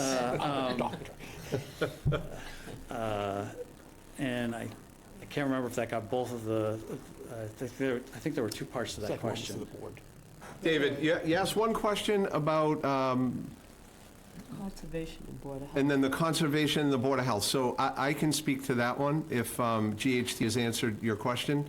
I've started to be in some preliminary discussions with administration, and then administration through to other direct reports of administration. So yes, those conversations have begun. Thank you, Jeff. And the reason I asked it is that I think like any problem that a town or a business is facing, there's never really just one solution. It's usually multiple solutions. So it doesn't seem to me, and this was what I was trying to get at with GHD, sewering will help mitigate part of the problem, but not the entire problem. So I would think that there are other actions that we could all be taking that could help improve the quality of the ponds. Thank you. Done. In addition, I'm going to extrapolate to include this in the question because I have had extensive contact with Andrew Gottlieb, the Association Reserve Cape Cod. One thing I do know for certain, and I think you folks would know that too, is that you can't switch projects. If it's on a draft IUP, the project you described that got the draft approval is the project that's on there. You can't just say, I'll take 1/3 of that money and I'll just go off and do this different thing right now. Also, there is a time frame. If you don't operate within the time frame of the draft approval, you forfeit your place on the draft plan. So in addition to the Board of Health and the conservation, you have that floating around out there. It's like this plan is showing up as part of the state's obligation that if we don't act on this plan, then that money goes away until something else happens. I just want to make that really clear. There is no alternative where you can fund it using some of this money. Thank you, Don. Ann? Yes, thank you so much. Ann Frechette, East Harwich, Great Sand Lake neighborhood. Thanks for taking my questions. I have 4 questions for GHE, but actually before I ask the questions, I just want to say to our neighbor who's to the north of Queen Anne Road, all of the public hearings that we had for the sewer project to date are posted on the GSLA website. So please tell your neighbors that they can see those meetings. And you will see me stand up in one of the meetings and ask the town and ask GHD to let us know how they were going to inform our neighbors to the north of Queen Anne Road, because that was a very real problem that we knew. Like, we have the email addresses for people in the GSLA association, but we don't have your email addresses for people north of Queen Anne. So that's a question that we actually raised more than a year ago. And so, let's just keep it to the agenda item. Sure. So my 4 questions. First, I'm wondering why, I'd like to take them one at a time because there should be short answers. I'm wondering why the Cape and Island funds was not mentioned as part of your presentation. That's potentially, I don't even think potentially, that's 25% principal forgiveness, which is an enormous amount of money. And I did not see it in your presentation. So my understanding is that once we have state revolving funds, we qualify, and the entire select board knows this because I know that Andrew Gottlieb emailed all of you about this. If we have state revolving funds, we have access to 25% loan forgiveness, and that did not show up in your presentation. So I think the absence of that is an important first question. So the reason we don't include it is because we're not capturing, we're trying to capture the value that the town would have to appropriate in order to move the project forward. So they need to appropriate $35 million. If you get money back on that, like they are getting back even for phase 3, we don't talk about it in that because the state doesn't give you the credit of whatever that Cape and Islands grant money is, you know, that reimbursement or whatever. They don't give you that up front. So you get it on the back end, so your project, yes, becomes, depending on what those funds are, you see that benefit as you're carrying out and paying for your loans and dealing with that. But the town still has to appropriate $35 million regardless of getting that fund. So, yes, I could make a note and put that on there that, in future. I think you just did. But Yeah, and Thank you. let me just say, I appreciate that clarification because I think as the conversation proceeded, there was a conflation. There was a mixing up of the answer that you gave of the cost of the appropriation with the project cost. And if we're going to get, a rebate, for example, of 8.8 million, I think that's really important to communicate to the taxpayers and not just paper that over. My second question Hold on, revolves. I think Don wanted to respond to that. Yeah, I'm a representative to the Clean Waters Board. Just so everybody knows, we've made 2 revisions to the mechanism to reimburse. We hired an actuarial, and we blew by their assumptions initially. So the one thing that you need to understand is the IUP, the State Revolving Fund, is locked in. Once we do what we're supposed to do and we send the money, it is not the case with the Clean Waters Fund at the county because it's derivative of rooms taxes, which are somewhat volatile, and they reserve the right to change them. Right now, you're only getting a certain amount of money per year on principal forgiveness, and we're not entirely certain that actuarially that's supportable, given how many towns have to do how many different phases. We were in the beginning, Harwich. We were like one of the 4th or 5th towns that had significant progress. Everybody's starting to do that now, which means the capacity for that fund to do anything is subject to change based on the fund having the capacity to give everybody money. If it can't, they have to revise what they're doing and how they're doing it. So it's not a guarantee of any sort. It's just a hope.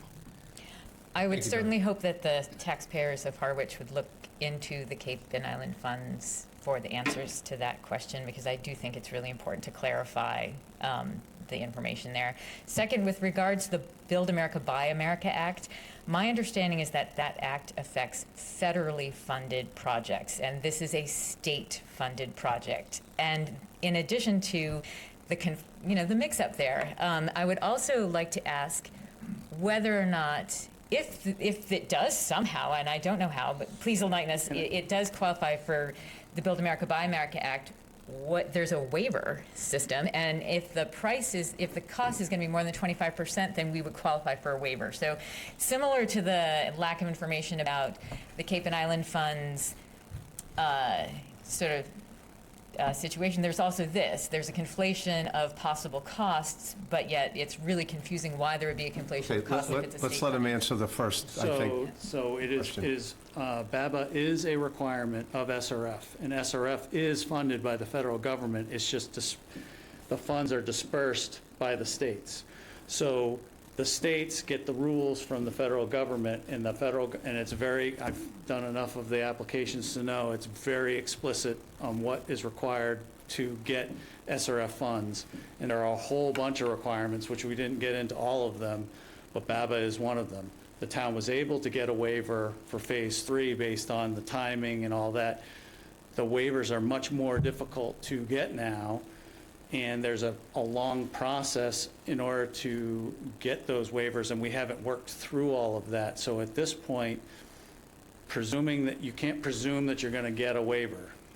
If you do that, then we're going to be putting the project at risk. So we presume that we're not going to get the waiver, and if there are opportunities to do that during construction, we will do that. Some of that's a function of the contractor. We don't know what the contractor is going to provide, and if they want to provide a product that is different than what we're specifying, there's a process to go through all that.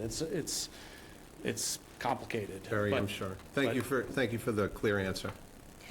My third question involves this ongoing kind of concern about the wells. And what I've noticed is that whenever you, GHD, and Representative GHD have answered that question, you've responded with the intent of this project is to protect surface water quality. So I'm going to go directly to the question about the wells. if we construct the sewers, will it remove any potential contaminants to the wells? And I'd like to throw in there, of course, things like PFAS, which you would have to be testing for and cleaning out as well. So just clear question, if we construct the sewers, are they going to protect the wells that are in the watershed to the south of the sewers?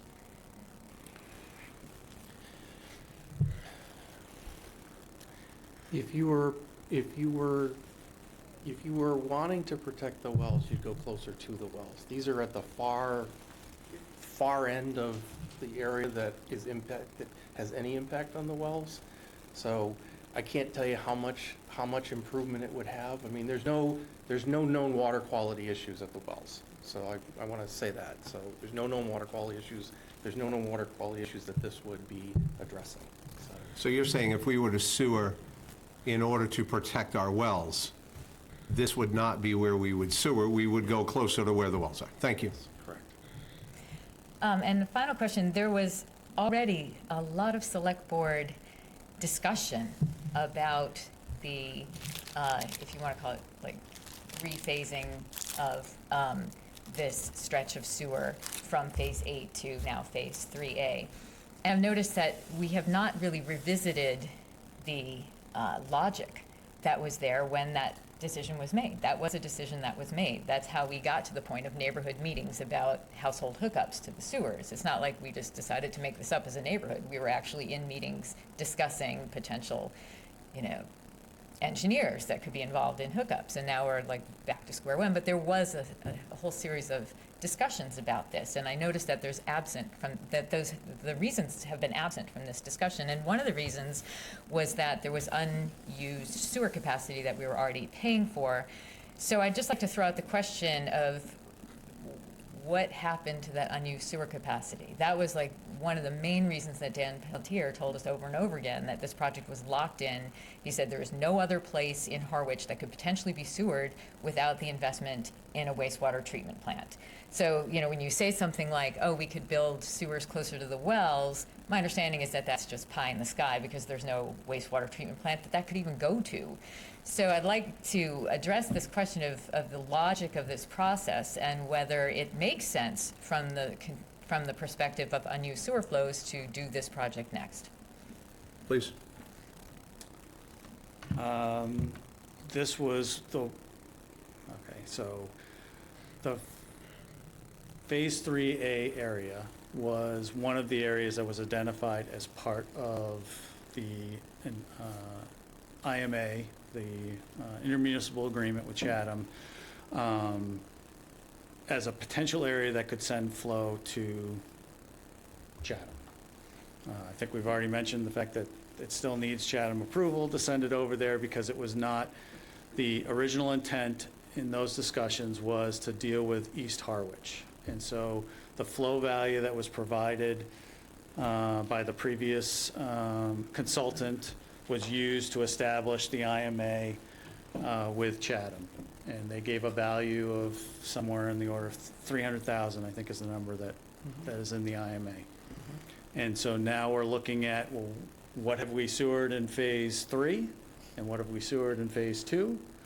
And what that volume of flow is. And then this is flow that could go there and currently would fit under that cap. The decisions with regards to using that capacity and how much capacity that is, that's, I hate to say, is Not what you do. not really what we do. I don't know. I'll say it.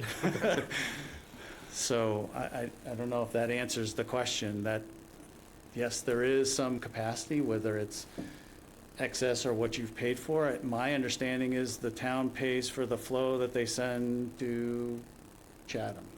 And they did buy capacity at the facility, and then they pay for what they, and then in addition, so they bought capacity, and then they pay for the flow that you actually send there as the other cost. That is correct. Yeah. So as a last follow-up question, is there some other neighborhood or organization that is sort of queued up to access that excess flow capacity? I think McQuasset's asked, haven't Yes. Yeah. Mr. Chair, Please. if Whether there is or there isn't, the questions that have come out of this board tonight are unrelated to that. We haven't said no to this project yet, but you keep using flow as if it's the be-all, end-all because we have it. We haven't recognized the flow from Phase 2 or Phase 3 yet, only projections, to your point.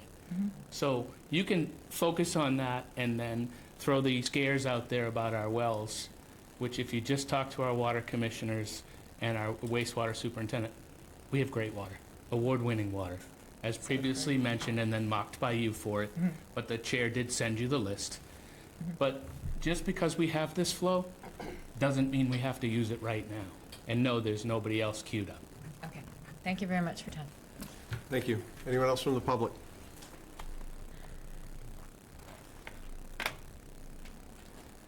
Yeah, good evening. Thank you. Patrick Ott in East Harwich. Clarify for me, my understanding that the underwater aquifer flows at 1 foot per day? Where you going with this, Patrick? Well, it came up before, you know.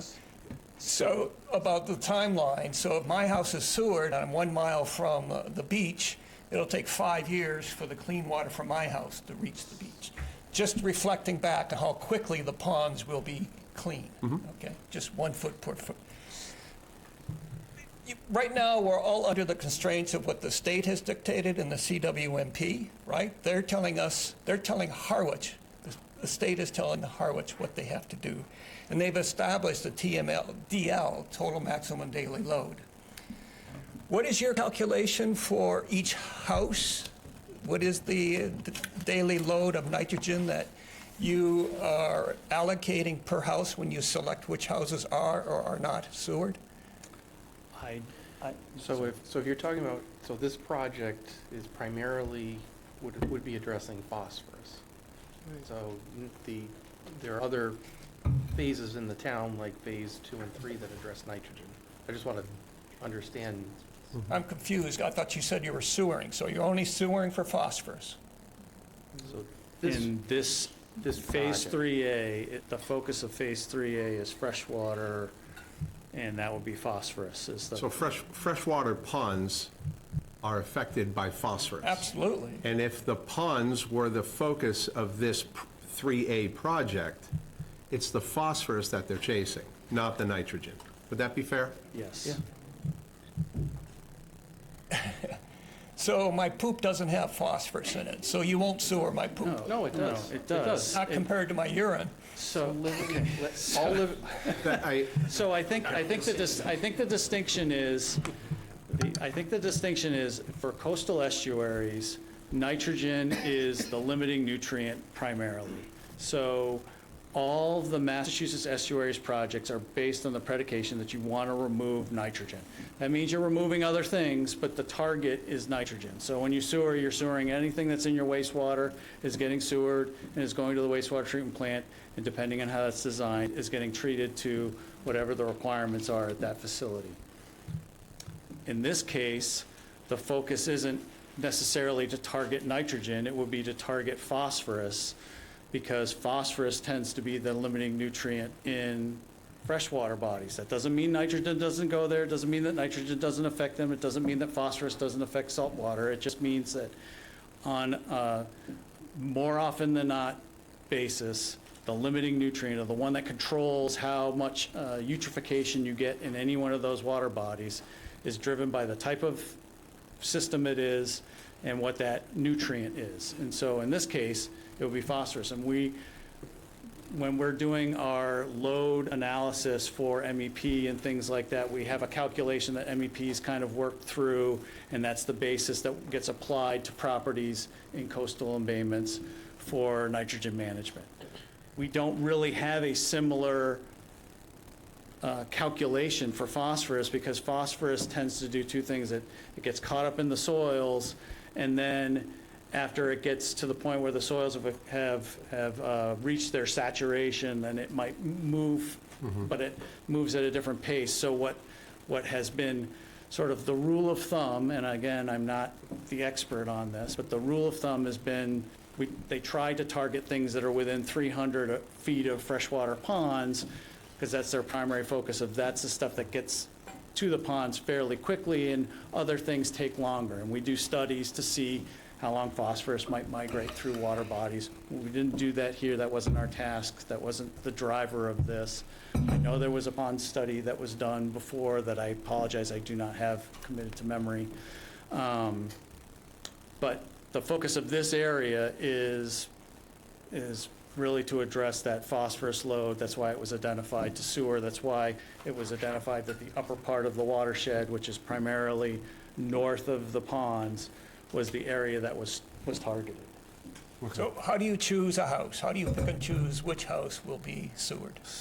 So, Patrick, this is getting into the weeds, I think. Yeah, well, for it's an this. important question. It is Because an he's saying he's not going to do the houses adjacent to the ponds because No, but phosphorus is so critical. Excuse me, I believe he answered the question earlier when he said that they did the calculation for the area in question. So we're not going to get this so granular that you ask him, how do you pick a house? He answered it. They already answered it. Is there another? He also said he doesn't do density studies. He didn't go to the neighboring houses around the pond to figure out what their phosphorus contributions are. He's up north of Queen Anne, selecting the easy houses. I'm asking, what's the calculation to choose a house? I think the question maybe then would be, why did you pick the houses north of the ponds instead of south? because those are the ones that were identified Because we as asked part of them the... to. Because right. Those were the ones that were identified in the CWMP that was developed in 2016. Thank you. Okay.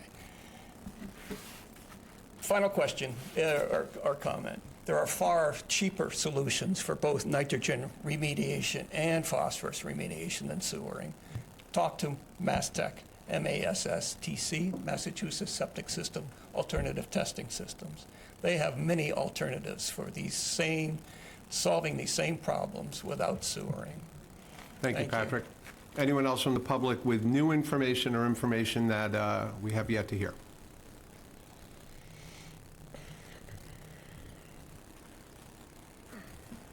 My name's Ron Lindholm, and I've lived on Bucks Pond most of my life.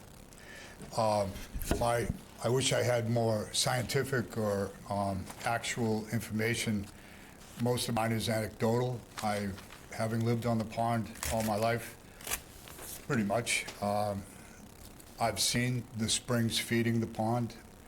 I've had a well that was fed by one of the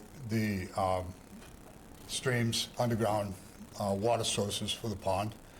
It's always been my understanding that the water moves through the top of the aquifer. It doesn't just sit there in the pond. And so I'm not saying that I know better.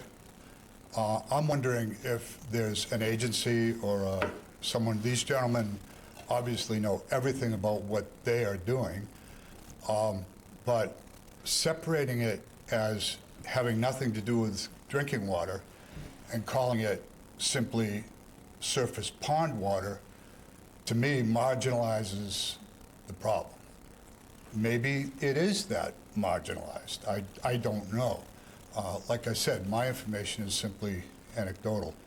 But I think it would behoove us to have someone at least definitively say, does it in any way endanger the drinking water in the town? Thank you, and I'll just address that. We've had multiple people, multiple experts say exactly that. Okay. And this board is without question, first and foremost, taking our drinking water with the utmost level of concern. And as Select Board Member McCaskill mentioned earlier, our drinking water is tested. We have award-winning drinking water. Just go on the website, on the Water Department's website under awards, and you'll see a list of a huge list. So I would prefer that the public does not speak about potential effects to our drinking water with this 3A project. Because if that was the case, this board would have a different opinion and a different approach. It's got nothing to do with drinking water. So I would really appreciate it if we stopped spreading that narrative, effective immediately. Don? Mr. Chair, just one sentence. The town drinking water comes from the aquifer, from really deep wells. If it's a private well, that may be a different discussion, but the town has skewed towards only approving developments that hook up the town water for probably 30 years right now. Thank you, Don. Mr. Chair, can you remind the audience that they shouldn't speak in this room unless you recognize them? Because it's all being picked up, and it's quite distracting. Well, I believe you just did it for me, and I appreciate that, Select Board Member McCaskill. So, if there's nothing more from the board for GHD, I'll thank you for your time, and we will be in touch. I believe you're back with us next week, right, or the following week? Next week. Marcus, where you get the pressure? Excellent. But after this, you won't. You'll get me later. Thank you for your time. Thank you, gentlemen. Appreciate it. I'm going to take one out of order because I flubbed it last week. New business B, if you would like to come up. Mr. Chair, Yes. I move that we approve the closure extension request for BLM Restaurant Group, Inc., DBA Lanyard Bar and Grill, to close until March 28th, 2025, as presented. Second. Moved and seconded. Thank you. March 26th will be open. Hope to see you all there. Oh, hold on, now we haven't voted yet. You're a little presumptuous for an attorney now, aren't you? Right. I have to be careful about that. So moved and seconded. Any discussion? Hearing none. All in favor? Aye. 5-0. March 26th. Thank you very much. Joe? The extension is through March 28th. You hope to open March 26th? Correct. Very good, thank you. Excellent. I just want to come back again. No, hey, listen, we don't want you back there Thank again. you, guys. Thank you very much. Appreciate it. Let me see if there's anything else we can do here with anybody in the audience that we B, might. annual town meeting, item B. I think we. Yes, perfect with Link. I think we hold the public hearing, because that's usually about I'm sure they're here this evening as well. Okay, Oh, I'm sorry, Second. I thought we were done with that section. okay. So let's move to 2025 annual town, let's move to public hearing, item B. And I'd like to get a motion to open. Mr. Chair, I move that we open the public hearing. Second. Moved and seconded. Do we need to read that, the notification, Joe? Yes. To read, Further board members. yeah. Pete, you want to read the notification, please? As I find it. All right, notice is hereby given under Chapter 138 of the General Law as amended, that application has been made to this board for a transfer of the annual on-premise alcoholic beverage license now held by Zach Inc., DBA Castaways, 986 Route 28, Harwich, Mass. 02645. Deborah Merrill, manager, to B&N Company, LLC, DBA Dive, Dine, and Drink, 986 Route 28, Harwich, Mass. Nicole M. Cossette, I hope I didn't say that wrong, manager on the following described premises located at 986 Route 28, Harwich, Mass. Single-story, full-service restaurant consisting of a dining room with 54 indoor seats, with tables and bench seating and bar area. Building has 2 bathrooms and a kitchen. Outdoor seating for 24 on new proposed deck. The Select Board will hold a hearing on the application on Monday, March 10th, 2025, no earlier than 6 p.m. in the Griffin Room at Harwich Town Hall, 732 Main Street, Harwich, Mass. 02645. Remote participation is available. See posted agenda for dial-in information, Select Board, Local Licensing Authority, and this was posted in the Cape Cod Chronicle, February 20th of 2025. We still have the motion. And we have a motion and a second. All in favor? Aye. The motion was to open the hearing? Open the hearing. Aye. 5-0, Joe. I was trying to find the hearing notice, remember? I got you. I got you. Thanks for doing that. Joe? Thank you, Mr. Chairman, members of the board. So the action that you have in front of you this evening, staff is recommending that you actually continue the hearing. The application is not complete. The applicant has been working with staff to get to this moment this evening. However, staff has been reviewing not only for the proposed transfer from one establishment or one entity to another, but also other property-related matters.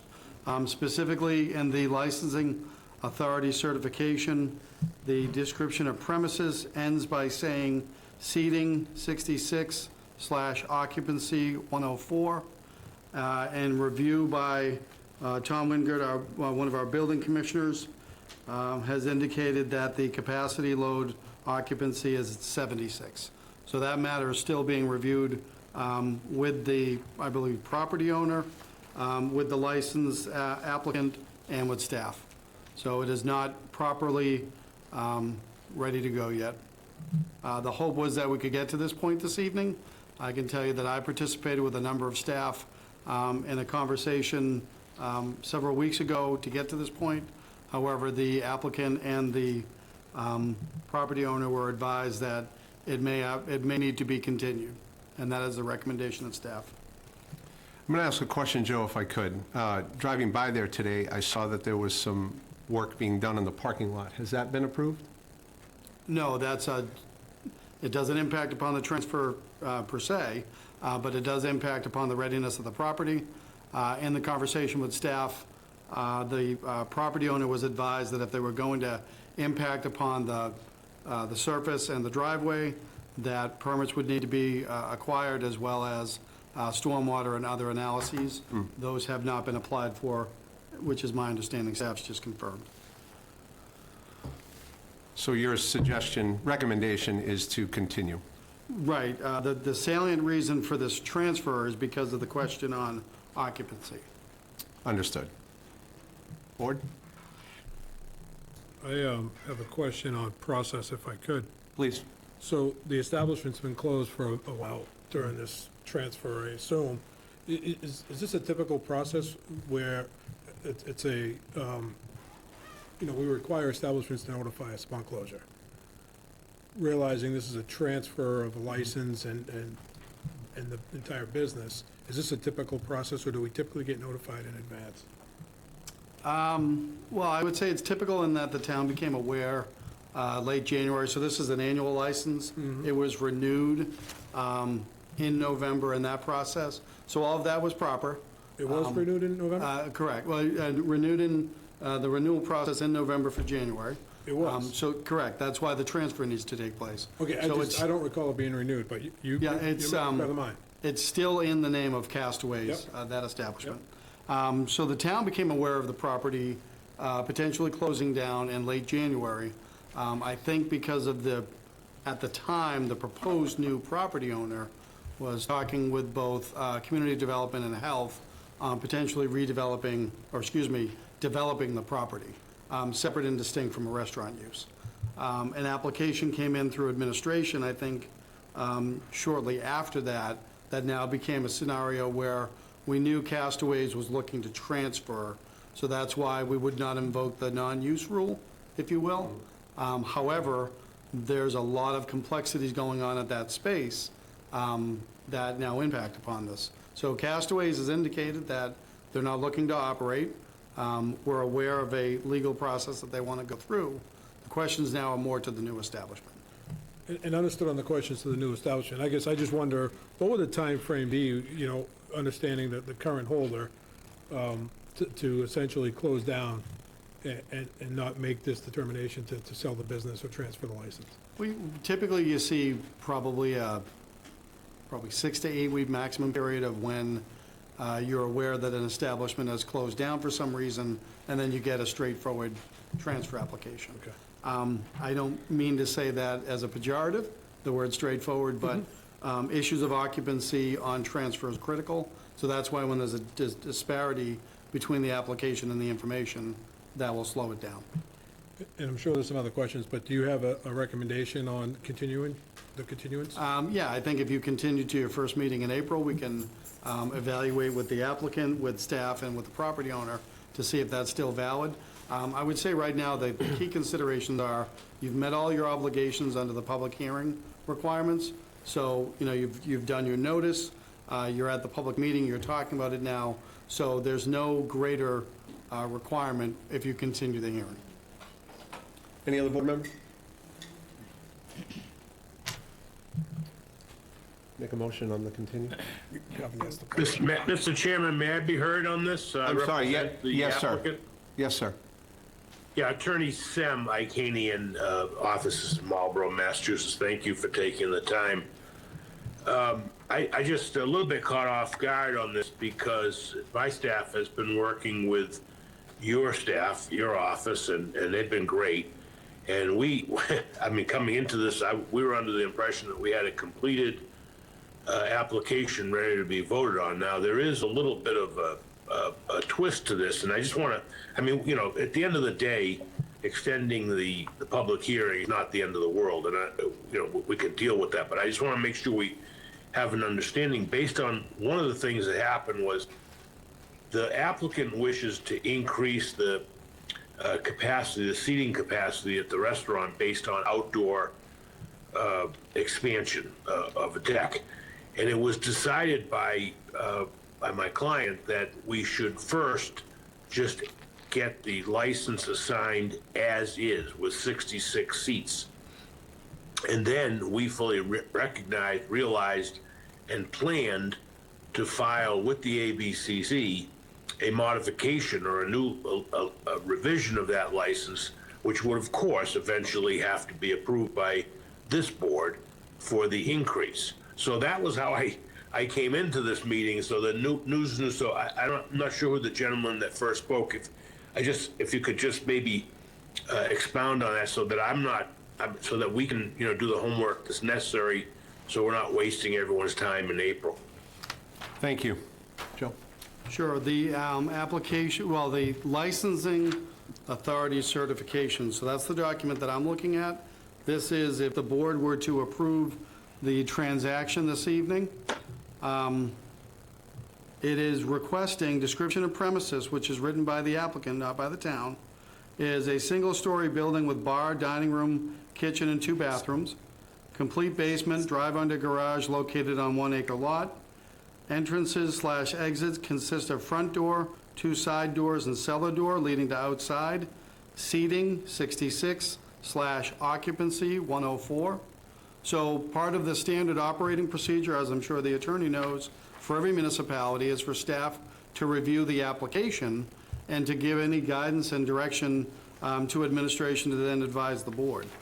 So I believe it was the applicant, operating through Cape Architecture, operating out of Barnstable, provided a proposed restaurant occupancy load plan, drawing title occupancy plan, which was provided to the building commissioner and reviewed, and the building commissioner's review indicates that occupancy is 76. So that's the discrepancy, first and foremost, that needs to be rectified. Either the application changes to reflect the 76 occupancy or something else changes. However, this is not related to the previous speaker himself, but the applicant and property owner came before the town. Should I yield? No, I'm sorry. Okay. The applicant and the property manager came before the town, and the discussion was on the entire property. And so the applicant was advised that if they wanted to simply do a change of manager transfer, that they would want to get their occupancy load confirmed, and that has not occurred. There's a discrepancy.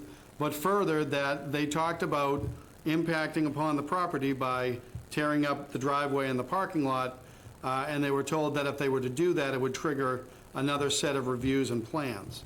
And so that's a side issue that, if I may say on behalf of town staff, is very alarming. However, occupancy in the application before you tonight does not match occupancy that staff has reviewed. Thank you. Mr. Chair. Joe, I'm sorry, Don? That's Joe. Through you, Mr. Chair. So, Joe, what you're recommending is April 7th, then? If that's your first meeting in April, yes. Yeah, okay. Anything more? Mr. Chair, I believe a representative is here tonight. I'm not sure if she'd like to speak. If there's Yeah, any questions, I know the attorney's online, but...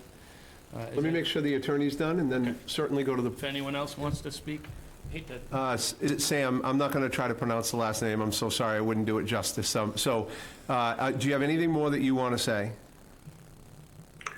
Well, no, I mean, it just, again, probably miscommunication. We'll work it out. I don't think Nicole is going to answer this question. This is a clerical question. Again, my staff, who I have a lot of confidence in, has been dealing with, I think, your principal clerk in this matter. And, you know, honestly, I thought they were simpatico on this. So this is a complete surprise to me. but I'm gonna have to talk to Nicole and the property owner, and we'll circle back in April. Understood. Thank you. And anyone else from the public? No? Can I Move get- that we close the, no, not close. Continue until April 7th. Go ahead, Don. Moved and seconded to continue to April, sorry. Michael made the motion to I continue made the to... motion, he made the other motion. Don made the motion. Don made the motion, Julie seconded it? Yes. Great. For April 7th, is that correct? As a continuance. As a continuance. No earlier than 6 PM. No earlier than 6 PM. All in favor? Aye. Aye. 5-0, Joe. Thank you. Thank you. Thank you. Thank you. And let's take B out of order. Link, if you'd like to come on up. Mr. Chairman, for those following at home, Please. this is the 2025 Annual Town Meeting discussion, item B. Yes. Thank you. Roman numeral 9. Hi, Link. Mr. Chair, members of the board. I'm here this evening to give the board an update on our Mass DOT Safe Routes to School project, of which we're going to have an article needed so that we can acquire the right-of-way necessary to construct the project. I'm here this evening with Amy Archer, managing engineer with PAR. She's the primary designer on the project. She's been with it since shortly after 2020. I'd like to take a few seconds to review how we got here tonight, and then hand over Amy to do a very brief, condensed presentation of what we did for the design public hearing that was about a year ago. Thank you. This was initiated by the former elementary school principal in 2018. This is a program in which Mass DOT does everything except secure the right-of-way, which is why we need an article for town meeting. We're going to need some funding for that, and we'll talk about that a little in the presentation. Since then, the principal's moved on, and it's essentially from that 2018 meeting, I'm the only member left still working for the town of Harwich here. We've had a couple of site walks with this project. The design public hearing, we actually had more Mass DOT personnel in the room than we did residents of town of Harwich. And we did do, I believe we did a robocall. We went door to door, right? You were part of that door-to-door action to solicit input from the public. I will say that Mass DOT changed their design directives somewhere, I think in 2020, 2021, that says if you have the right-of-way, we're going to build a 10-foot multimodal path rather than a 5-foot sidewalk. This project was conceived as a R&R remove and replace sidewalk. We've essentially got non-ADA compliant sidewalks out there now throughout the whole range of the project. Improve them to 5.5 feet, have transitions ADA compliant. That was the goal of it. Their design directives came out and they had 10-foot or 8-foot, 10 and 8-foot paths. I asked Mass DOT if they would have a meeting ahead of that to solicit public input. After that meeting, they contracted that and gave us design exceptions. So what you'll see in front of you tonight is a 5-foot sidewalk on Main Street, on Sisson, and an 8-foot on South in front of the school. And I think that brings us to where we're at now. This presentation is about a third of what was included in the design public hearing that we had about a year ago. In June. Was it June? Yep. Well, almost a year ago. Yeah. Close to it. Time flies when you're having fun. All right, thank you for having me this evening. I do have some detailed slides that, if it's not to your appetite, I know we're running a little late, I can skip. So just let me know as we get to it, how much detail you want me to go into. I'll cover the project area, some of the details of the design, and then get into the crux of the right-of-way that is the element that has to be presented for the warrant. So the project limits basically surround the elementary school. It's about 1,000 linear feet on South Street from the main entrance up to Main. We run along Main Street just over 2,000 feet from South Street to Sisson, and then it comes back down Sisson to connect back to Schoolhouse Drive. So it's Schoolhouse Drive looping around clockwise back to Schoolhouse Drive. The project was initiated by the town and the school, as Link said, and then MassDOT picked it up, agreed to pay for the design, which is what my consultant firm, Park Corporation, is doing, and then they will also cover the construction costs, including some of the utility relocations that are required for the project. Just going to ask, can you pull that microphone a little closer? Definitely, the public wants to hear the chair. Thank you. Okay, no problem.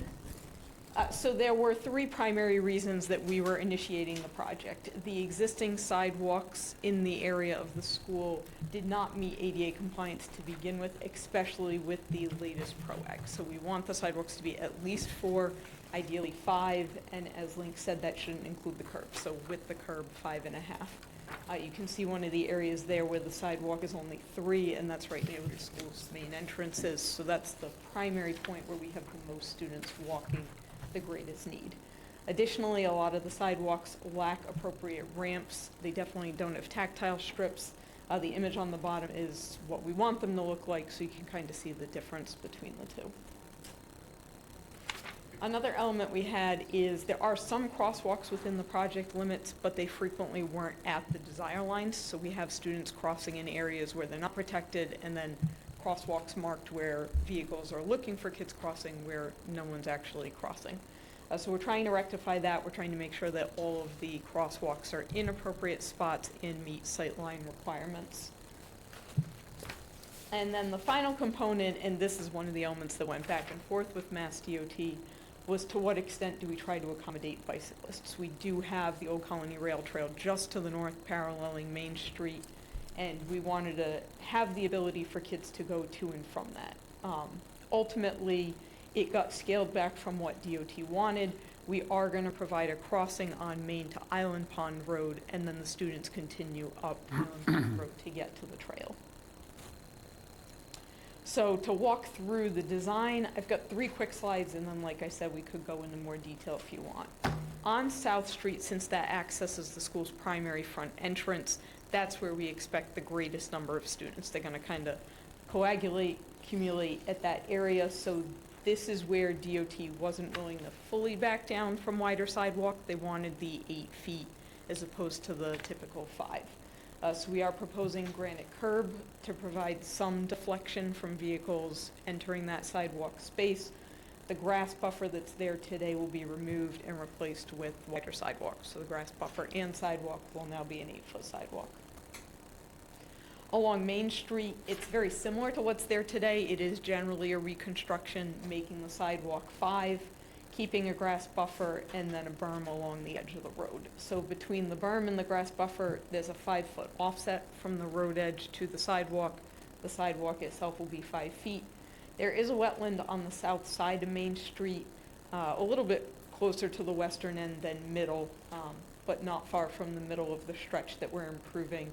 And we did look at a retaining wall. Ultimately, we decided that the retaining wall was more than was needed. We are able to put in a 2-to-1 slope, which we can reinforce with stabilization and not impact that wetland directly.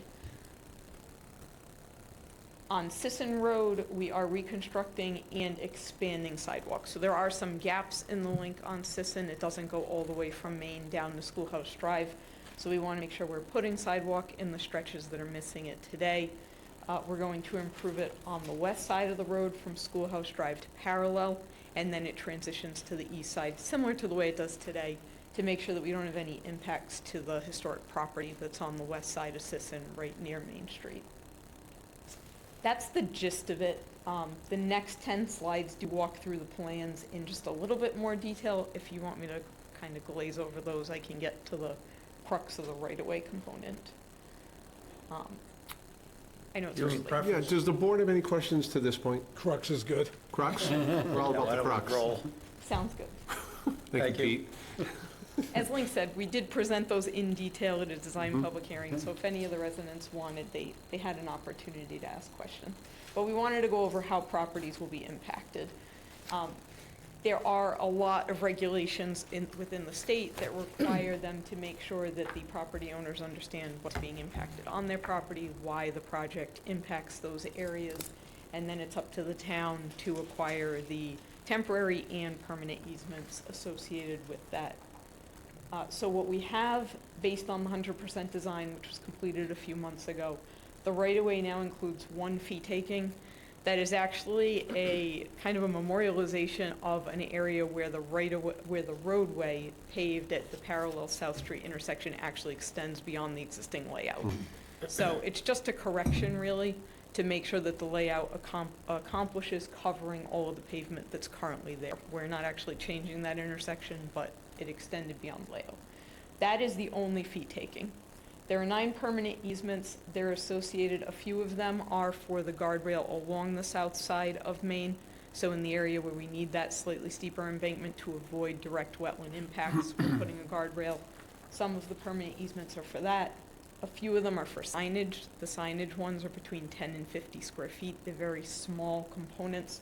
And one is for a utility guy. So on South Street, where we're widening the sidewalk, we have to move 1 pole a little bit further back. We've got a guy associated with that needs a permanent easement. The rest of the project is temporary easements. So most of the construction goes up to the right-of-way line.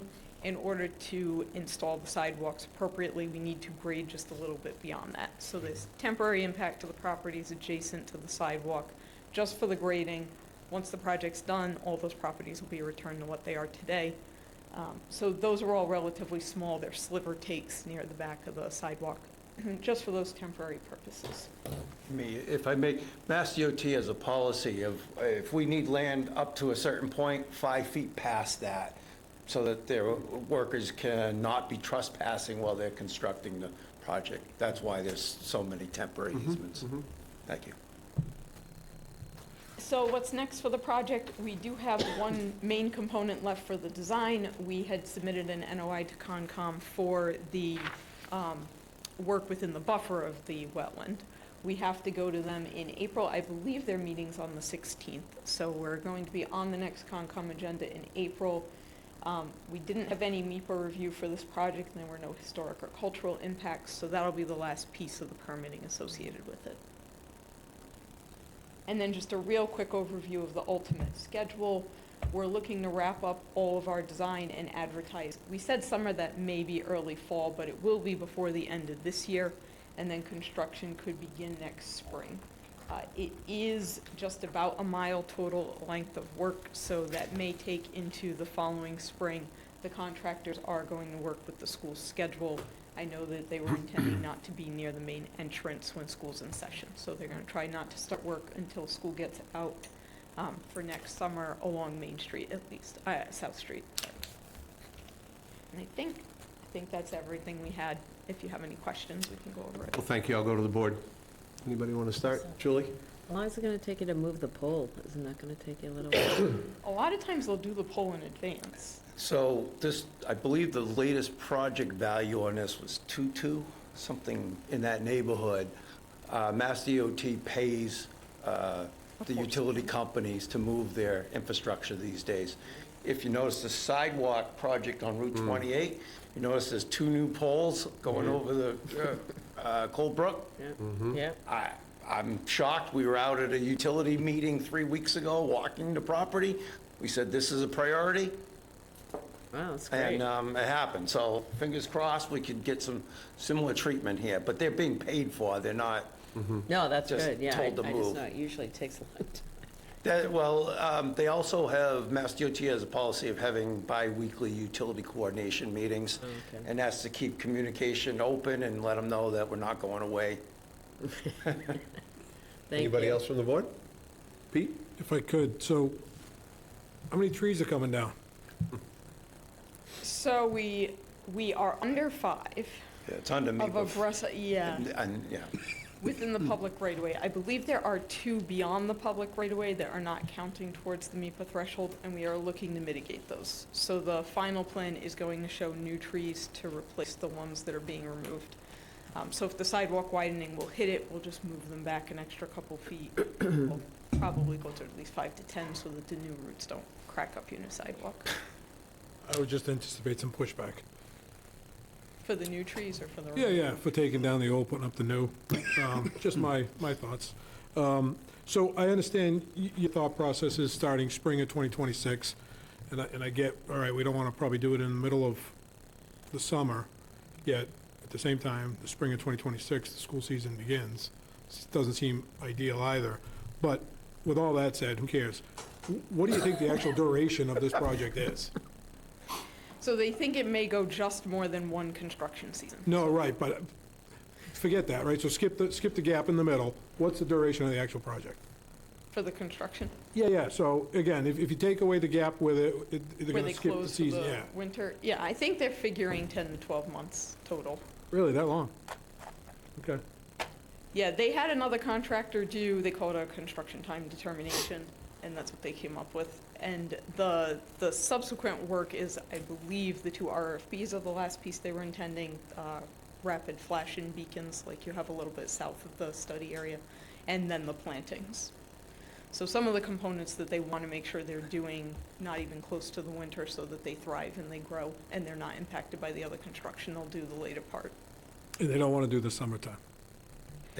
No, they're mostly going to do the summertime. They're Oh, it waiting said till spring school. 2026, that's why. So it can't kick off sooner than that? I'm just going to keep firing. Anybody answer? Okay. Mass DOT typically awards these things for 3 years for construction. The answer to your question is, who do we get as a contractor? That's been my experience, that you get a contractor that wants to hit it hard and get in and out, or some that take a little longer. So I can't answer your question, how long. I mean, I can tell you that the Route 28 project, where we got Lawrence Lynch on, they're already moving and shaking, beyond expectations. If we got somebody like Lynch on the job, I think you'd see it sooner than later. Mass DOT has a summer shutdown from Memorial Day to Labor Day. I'm not sure with these roads, anything but south, I would advocate to do anything on in the middle of summer on these roads. I agree with Amy's assessment that overall construction, straight up, is probably in the 8 to 10 month range. Okay. And if I could just continue, you had mentioned something about funds that you're going to be looking to seek approval. So the article, KP Law drafted the article that you'll see, that gives the board the authority to take these easements and negotiate them and so forth. I'm sorry, Pete, I'm tired. What was the question? Just how much money are we looking for? Oh, 200, well, last week I met with Craig Sheehan, the right-of-way compliance officer from Mass DOT. He, town administrator, had asked me this question a couple of times, and I've been unable to answer it. He gave me a back of the napkin, about $200,000. I'm going to propose using Chapter 90 money to fund that gap. So $200,000, you go, wow. The last time I acquired property for one of these projects was 2010.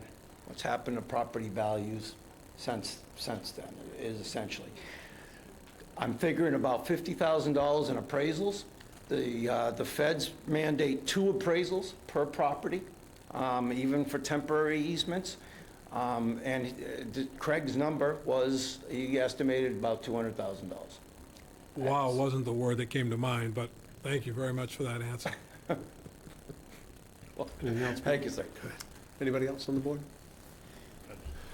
Okay, well, thank you both for your presentation, and I appreciate you being here. Thank you. Thank you for your time. Thank you. And in the spirit of continuing to be out of order. Thank you. That's me out of order. You're welcome, Michael. Let's go to old business under B. Old business, item B, Review of the draft housing production plan. Good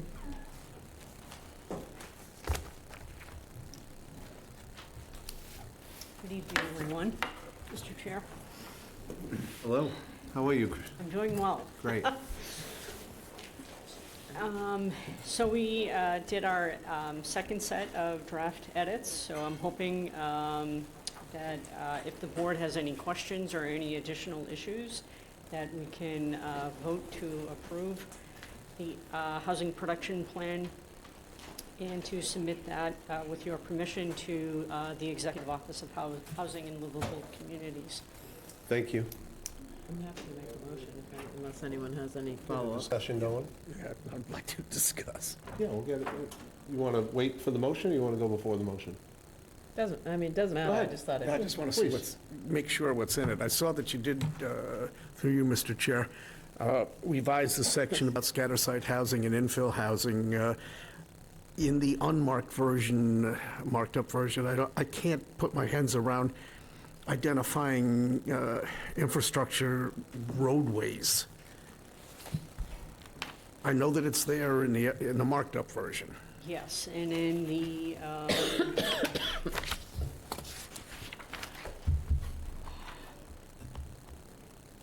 in page 6 at the bottom, in addition to aging infrastructure and limited sewer, the town's roadways are a concern relative to continued year-round and seasonal population growth, causing overall increases in traffic volumes, and balancing growth and development while preserving community character and natural resources is a key priority for Harwich. The town is committed to analyzing its roadways, water and sewer infrastructure needs and deficiencies in order to make upgrades and changes as appropriate.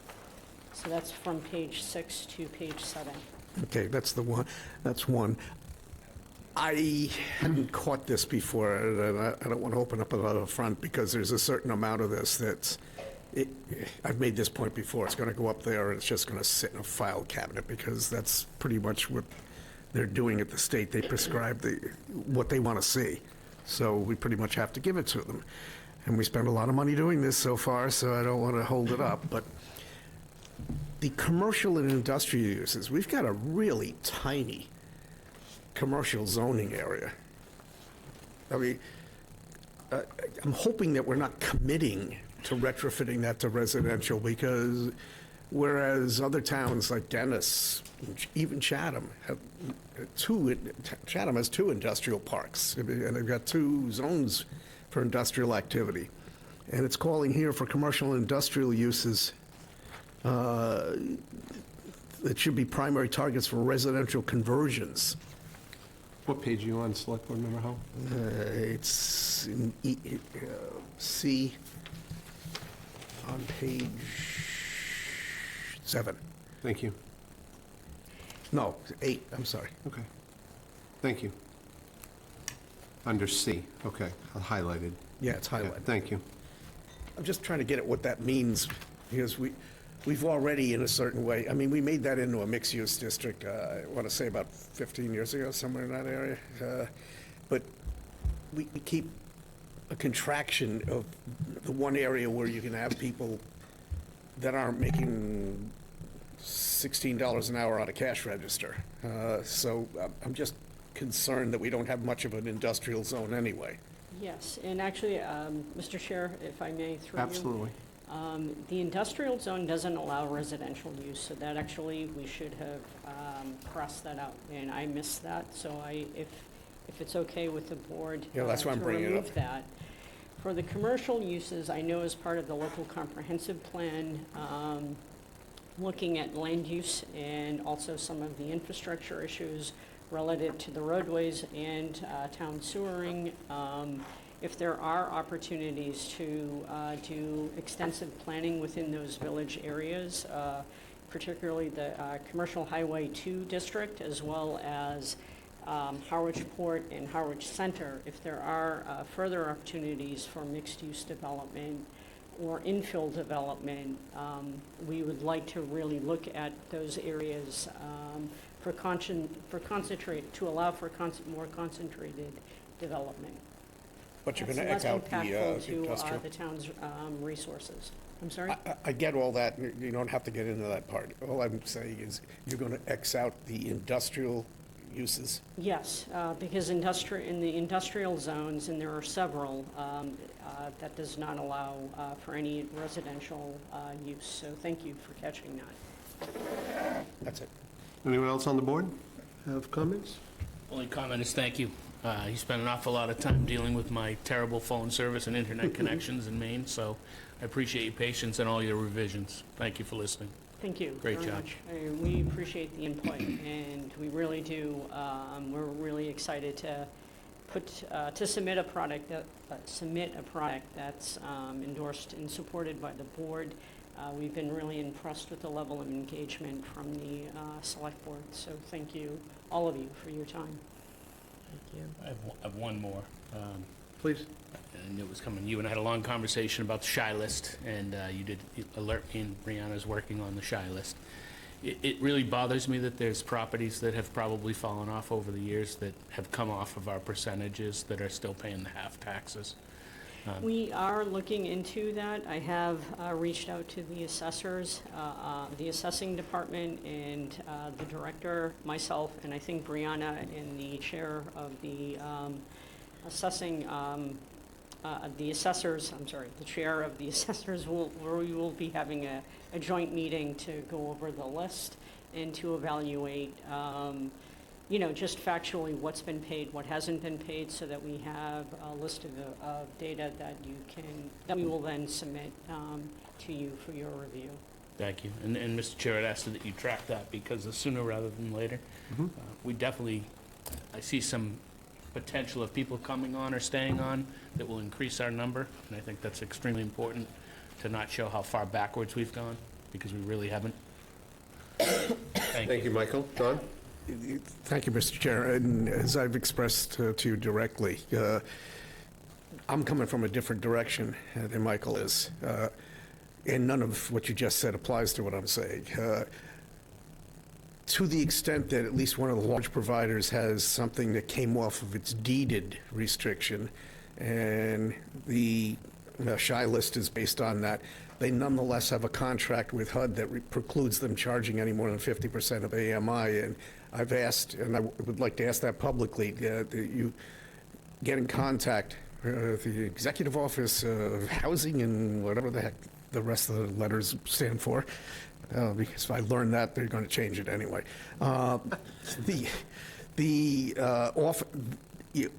Oftentimes in government, you have to go to the people who receive a report to find out what they're looking to find. And I need for them to be challenged on this, because if it's an automatic, and I'm pretty sure it is, an automatic electronic interface that shows title restriction has come off, they would take that off.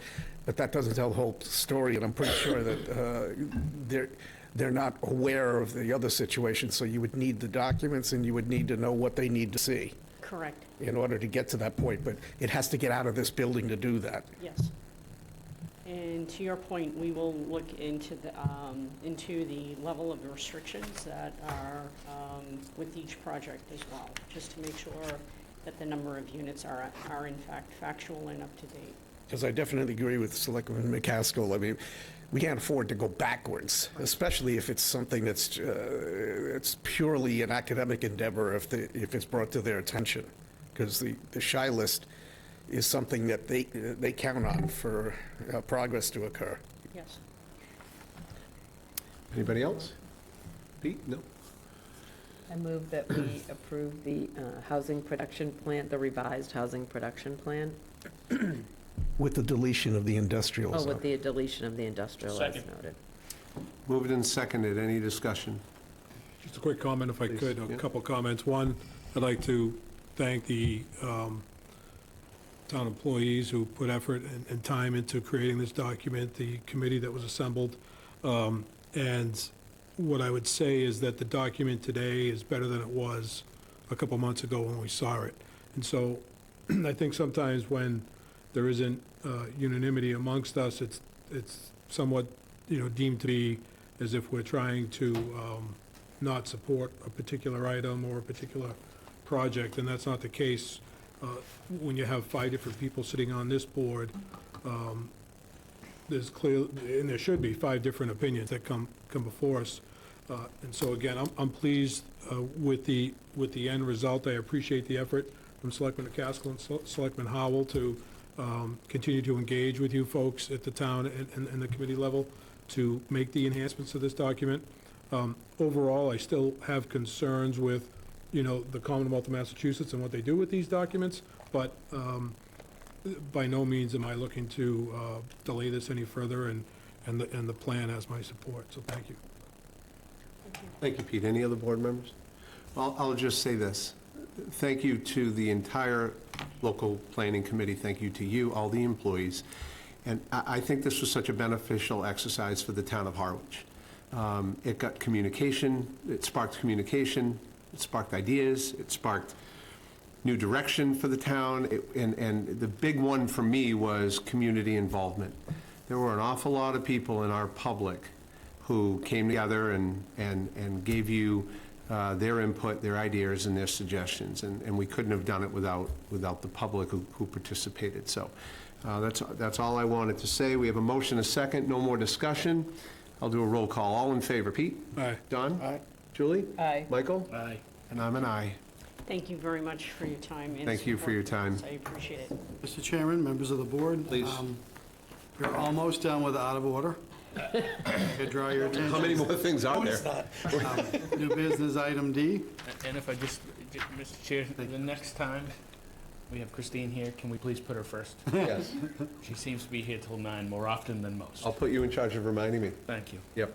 You're getting OT for this. Which one, Joe? New business item D, vote to send a letter of support for the fiscal year 2025 Housing Rehabilitation Program. Can I get a motion? So moved. Second. 3 so moved and 1 second. All in any discussion? Brianna? Yes, hi, Brianna Powell. I'm sorry, I thought you were leaving. I'm so sorry. No, I'm here for this. Good to see you. You as well.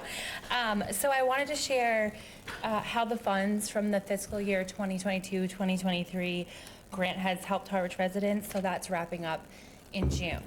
So as far as the housing rehab, of the 21 projects that have been approved or pending, 5 are Harwich residents, and there's a 6th one that has come in that has not been reviewed yet. So I'll just give you a breakdown of the 5. So project 1 was completed, $64,095. Project 2 was completed, $52,516. Project 3 is construction in progress. That's $40,821. Project 4 and 5 are still in the bidding process, but have been approved to $40,000, and then Project 6 would be up to $40,000 as well.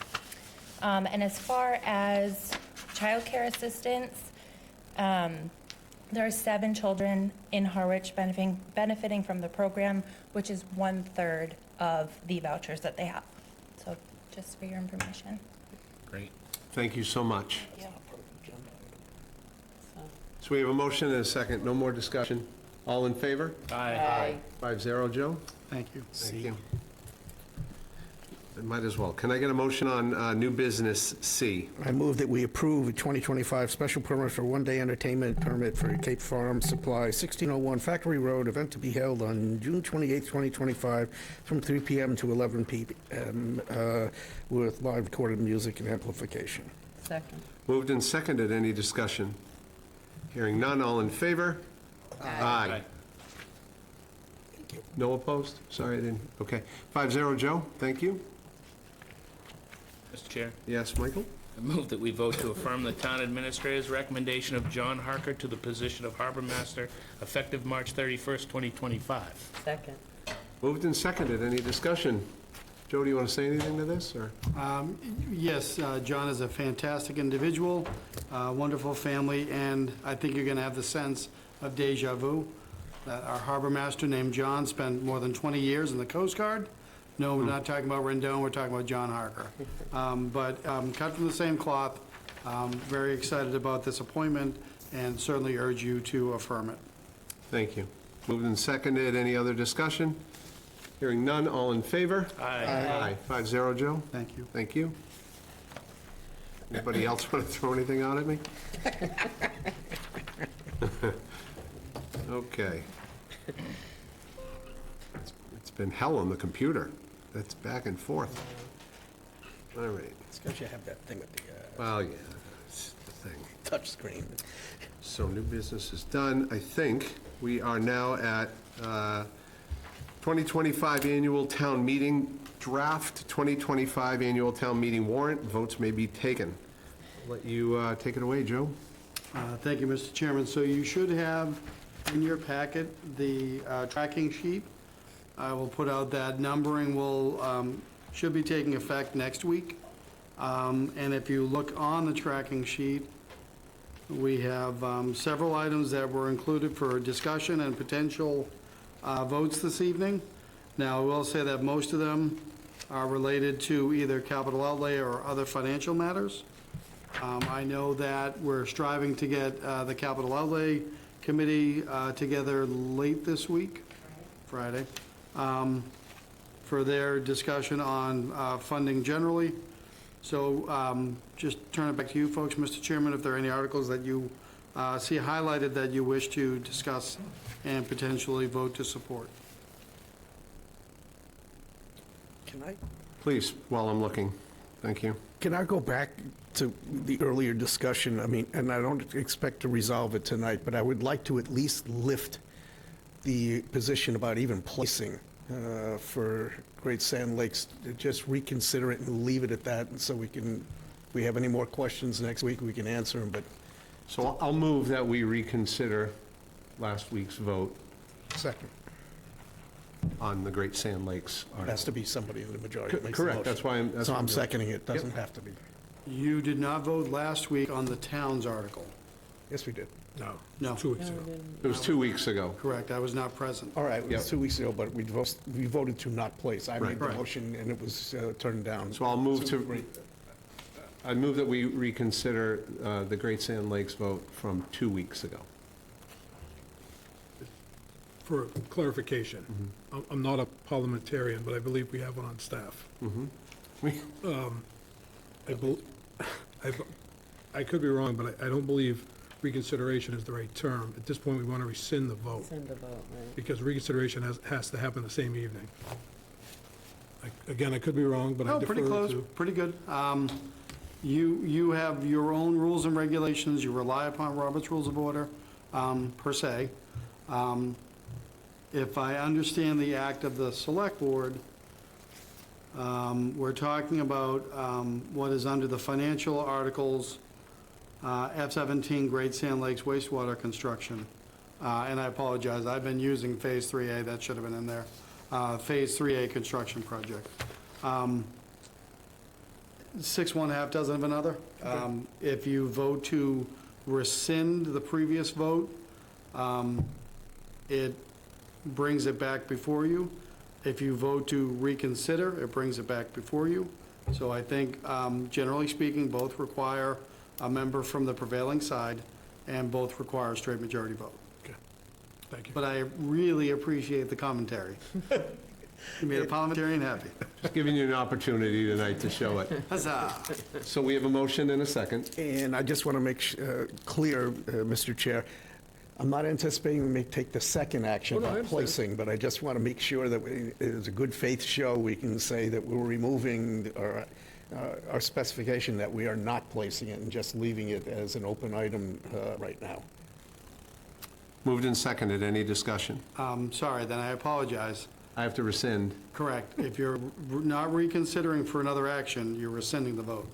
Well done. I thought you wanted to reconsider an action tonight. So let's just rescind it and be done with it. I knew Pete was right. I would think that we'd want to do that. It's getting late. We still want some other things. I would like to hear from Martha more. Yeah, of course. Remove your second if you don't mind. Yeah, sure. I'll remove my, And change one word. and I'm going to change my motion to I move that we rescind the decision to vote not to place on the Great Sand Lakes wastewater construction from 2 weeks ago. Second. Moved and seconded. Any more discussion? All in favor? Aye. Aye. Opposed? Aye. 4-1, Joe. That vote is rescinded. Thank you. Thank you. Okay. so, the board, does the board want to open with adopt a capital outlay plan? Before we go any further. Yeah, please. Just so everybody knows, before they react tonight going next to a keyboard, we are still not done. The article, all these articles, we have to make decisions on, but they go to the printer and close out the warrant sometime in late March, so it's not over tonight. What we've done is remove the specter of it not being considered at all. Thank you. Thank you. Mr. Chair, to your question on the capital, if the capital outlay committee is going to meet later this week, I'd prefer to wait until they have their discussion. Okay. Is there anything from this board that we would like to discuss so capital outlay can have a more thoughtful and better discussion? Well, I'll start with the, And Pete, the only reason I say this, they have, I think, one more shot to me. yeah, no, before. I understand. Okay. So a couple things that jump out to me. One, and I don't know the facts of this, and that's why I think they should have their discussion, but the bulkhead replacement. We've heard commentary that it may not be required. Well, it's currently in the plan. The Harwich Elementary School, they're proposing a $40,000 capital project for smoke system. Detectors. That's not on the plan. And the other thing I don't understand, and I'm happy to be educated, is why we would not include a $35 million sewer project on a capital plan. Joe, do you want to speak to those one at a time, if you don't mind? Sure. please? Thank you. So the bulkhead article is related to design and permitting. So the commentary that was provided through the former harbor master is that the town can get away with the next few years. It does not obviate the need for design and permitting, however. So I would argue that the 770 should remain. It calls into question the construction project in the out years. Those could be pushed out. Yeah, and again, that's great information. Yeah, To your point, because we hear things. when the when the retired harbor master, before he retired, was asked, he went back to the engineers, and the commentary was, you can get a couple more years out of it, but you should do the review, that is the design, and then contemplate the permitting that goes with it. I would urge that it remain in the plan. Excellent. Sorry, second one was... Smoke detectors? Yeah, so Harwich Elementary School, at the time that the committee, and we were all going through it, the school district did not have that on their plan. Right. And so they were formulating this after you had your joint meeting with the finance committee. So I would agree, this is one of those things that can be further discussed and added to the plan, and adhere to the process. I want to put out there, the funding for that is still going to be part of our assessment under Article 5. So the funding is going to be handled differently and not in the typical capital project, capital articles, excuse me. And then if I could, to build on that, no different than what you see in the plan at the very end, watershed, WMP, that's going to be the new phrase, replacing CWMP. But Phase 3A, sewer extension, design, and construction. That's Phase 3A. So there was no dollar amount because there was no discussion. Okay. So the dollar amount would build off of what you heard tonight from GHD, and the dollar amount in the proposed article that you've rescinded and now can consider would also be changed to reflect that new number. So those can be added. And I would argue, as I've argued with the chair, so not argued with, in conversation with the chair, this to me is the appropriate way it should go. You had a presentation on the capital outlay plan, you met jointly with the finance committee. Changes after the fact should go through the board discussion first. You good there? Okay. I would also add the potential Monomoy Regional Middle School project, because that certainly, and that's going to be an assessment as well. So, correct, if I could. Please. That is not a capital project. By that I mean it is not a capital project for either the town of Harwich or the town of Chatham. Their projects do not encroach upon our plan. These are projects that the town of Harwich is 100% responsible for. Thank What you. the towns will be asked for, because we're having a meeting later this week on that draft article, which you should have next week, Yeah. same thing with town of Chatham, is an article that impacts upon each town's assessment. It may be borrowing related and all that, but it is not part of our capital plan as the capital plan is defined in the charter. Pete? And I 100% agree. However, as I mentioned to you, I don't believe it's up to our committee to vote up or down this project, but it just should be information that's funneled there to be part of the deliberation when they're looking at all these other projects. So 100% agree, it's not for, it's Monomoy Regional's project, but it's information they need to have as far as what our burden would be with that money, because ultimately, we pay for it. The taxpayers of Harwich. Correct. Any other board members? If I could add to that? Sure, please. If we're meeting on Friday with capital outlay, we should have that information. Had we met earlier, we wouldn't have had that. Sure. So, Yeah, so it's great. yep. Anything else? Great. Not on Anybody capital else? outlay. Okay.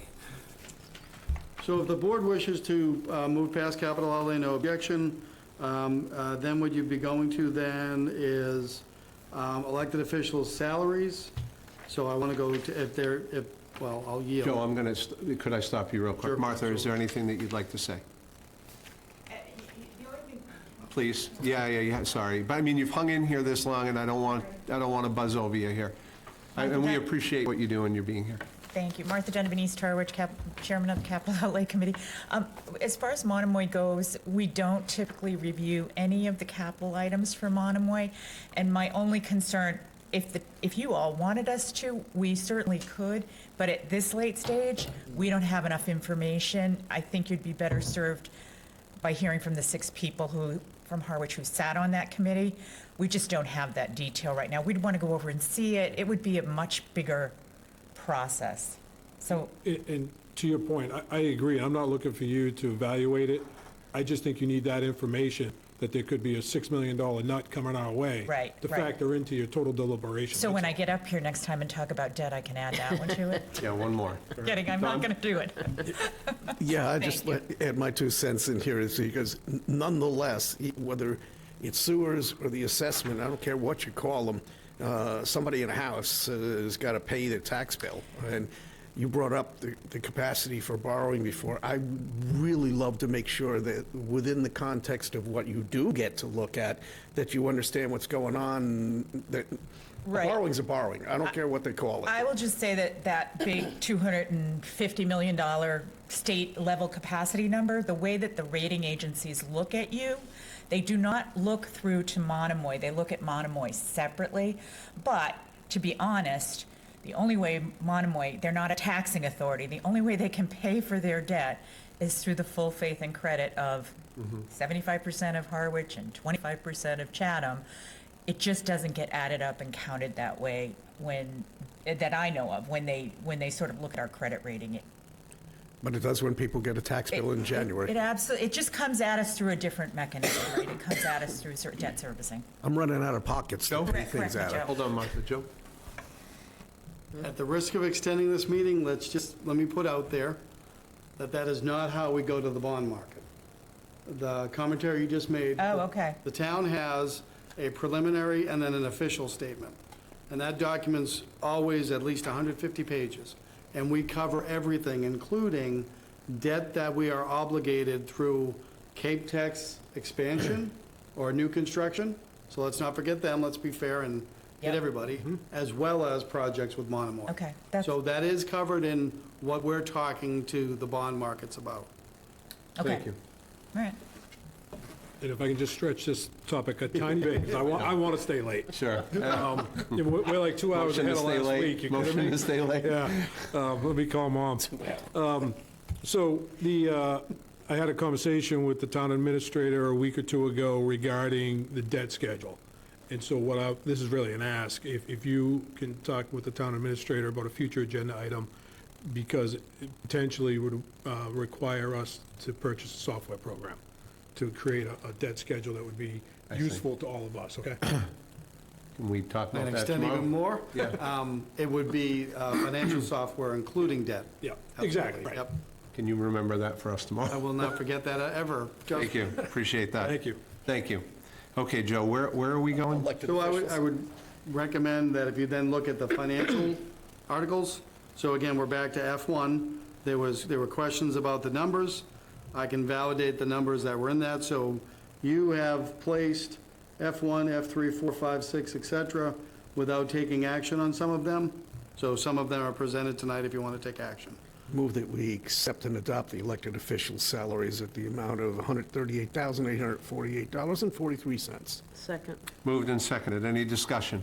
Now, that'll be modified at a town meeting or after union negotiations, I would assume? One employee, one elected official on there, the salary is always discussed? So, depending upon any action that a town may take as an employer would cause that to happen, there's any number of ways we would do it. It wouldn't just be this one per se. But yes, should there be any changes in the overall salary structures, that would be included. Okay, and that would happen when? Sorry. Well, after, obviously, if negotiations go a certain way. Exactly. That will dictate how it happens. Yep. So if this goes to print before that, it's a motion at town meeting. No, the motion gets made off of this article, so it could be a different number if they make a motion. Okay. If it happens. If it happens. Thank you. I'm gonna land on that phrase. Yeah. If it happens. Moved and seconded. Any other discussion? All in favor? Aye. And that was to accept and adopt? Accept and adopt. Thank you. 5-0. So the next one you have in your packet right now would be F3, which is the current proposed Monomoy Regional School District budget. Again, the district is looking to create an article, which we have a placeholder on, for the middle school project. That's separate and distinct from this right now. It's my understanding that this number is expected to go forward. Having said that, you can hold if you want, no major concerns. I'm not prepared to make a motion on this. Mr. Chair? So it's my understanding that the school committee is meeting this week for the final budget presentation, or final approval from from them. I'm wondering if this board has any appetite to ask the town administration to craft a letter to the Monomoy Regional School Committee and the Monomoy Regional Administration Team to see if they could sharpen their pencil on the 10% operating increase being assessed to the town of Harwich for FY '26. So moved. Second. Moved and seconded. Any more discussion? My only point is, we've talked about it several times as far as the budget, and I don't think we've ever really made a formal request to them. So I think this puts the formal request before not only the administrative team, but the school board. I think it's a great idea. I'm just, Joe's going to craft that letter in the next 24 to 36 hours. How does this board, I'm sorry, how does this board want to see the letter, approve the letter? Do you just want to, do you want me to take a look at it, Joe, please? What I thought I heard was a motion to direct the administrator to write to the district expressing the town's concerns and directing them to sharpen. Yep. Great. If the motion were to pass, that's going to happen. Okay. Moved and seconded. Any other discussion? All in favor? Aye. 5-0? Yep. 5-0. Thank you. Next in that same vein is the Cape Cod Regional Technical School District budget assessment under F4. Again, if the preference is to hold, no major objection there. I'll make a motion that we accept and adopt the Cape Tech Regional Assessment at $2,116,618. Second. Moved and seconded. Any discussion? All in favor? Aye. 5-0. Thank you. Next, and I believe you have information in front of you. I apologize for my error. What you have is a corrected water department budget. So that's the one that was handed out this evening. I think there was transposition of some numbers. However, I can tell you that these articles, water department and wastewater, have been vetted through the Board of Water Wastewater Commissioners directly with finance and accounting, and it's my understanding that these are ready to go. Mr. Chair, I move that we accept and adopt the water department budget in the aggregate amount of $4,940,416 as amended tonight. Second. Moved and seconded. Any discussion? Mr. Chair, Please? what salary number is in there? I know we're in union negotiations with that as well. So what salary number is plugged into there and at what percentage? So right now, it would be as Appendix B is also written. It's 2%, 2% wage adjustment across the board. That's where it is presently, and that's what the parties understood. Okay. Any other discussion? All in favor? Aye. 5-0, Joe? Thank you. Would you be willing to do the same for F6? I would if you ask. That's for 35,000. 704,863. Oh, the wastewater budget, okay. Mr. Chair, I move that we accept and adopt the wastewater department budget at $704,863. Second. Moved and seconded. Discussion? All in favor? Aye. 5-0. Thank you. Next on your list was emanating from last week's discussion. So what you can see is the fund electronic voting at town meeting. And so very quickly, what you can see here is first it is the ask of raising and appropriating and transferring to provide for electronic voting. It was reviewed by council and understood that you're asking town meeting to do electronic voting and paying for it. So that was the two-pronged approach that you were looking for. Except I'm making a motion to the title of the article itself, right? Correct. Okay. So, Mr. Chair, I move that we accept and adopt fund electronic voting at town meetings in the amount of $35,000. Second. Moved and seconded. Any discussion? Yep. Pete? If I could quickly, and I support it, but where do we anticipate the available funds coming from? It's going to be out of free cash? so to Thank speak? you. Yes. I think we have, what, 1.9 or something? Correct, meaning, yep, sorry, there is an accounting, and there'll be a full accounting, correct. Okay. And if there's a desire, I can put an explanation in. So this was essentially crafted by the town clerk and the town moderator. The dollar amount was offered by them, the funding is offered by me. That's why we normally wouldn't do an explanation per se. But I can certainly add that, and I don't think there'd be objection from them. I'm fine either way. Okay. And I thought that the estimated cost was 50,000 is what I heard. Anybody recall that, or is that just me? I think I if thought they, it was 30s because. It was 31 in each instance, that's why we Okay, pushed it to 35. fair enough. Moved and seconded. Any more discussion? All in favor? Aye. Aye. 5-0. Opposed? Oh, sorry, Michael. Anyone opposed? Opposed. 4-1.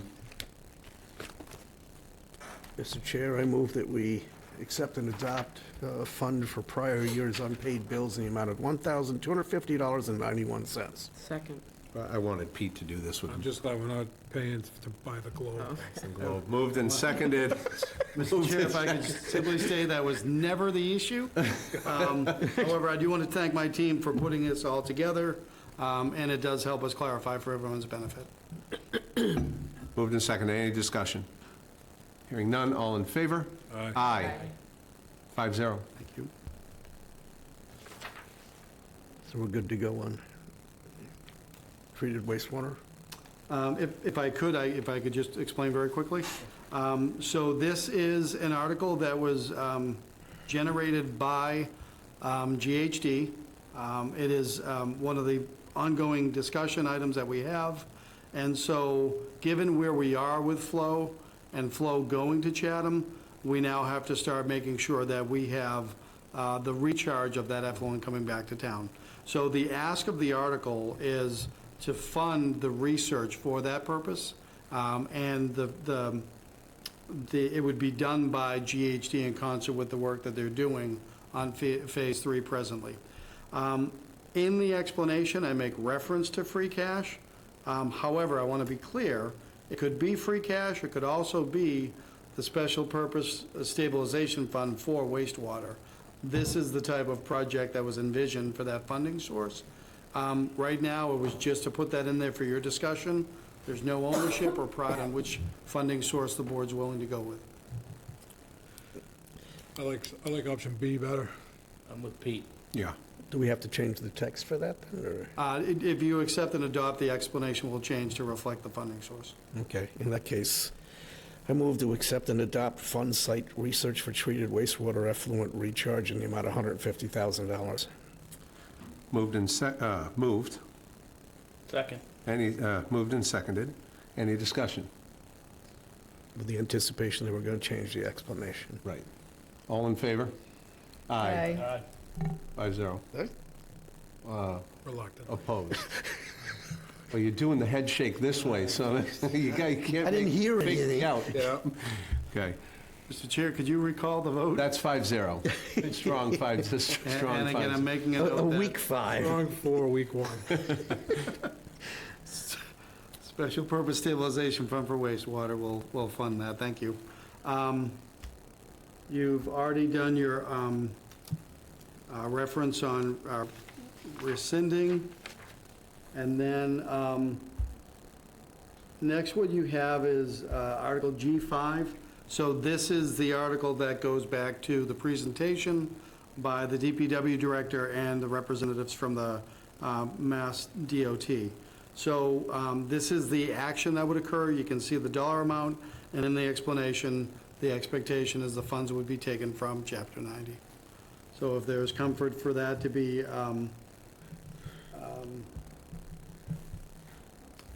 placed, accepted, and adopted, or placed, or anything else.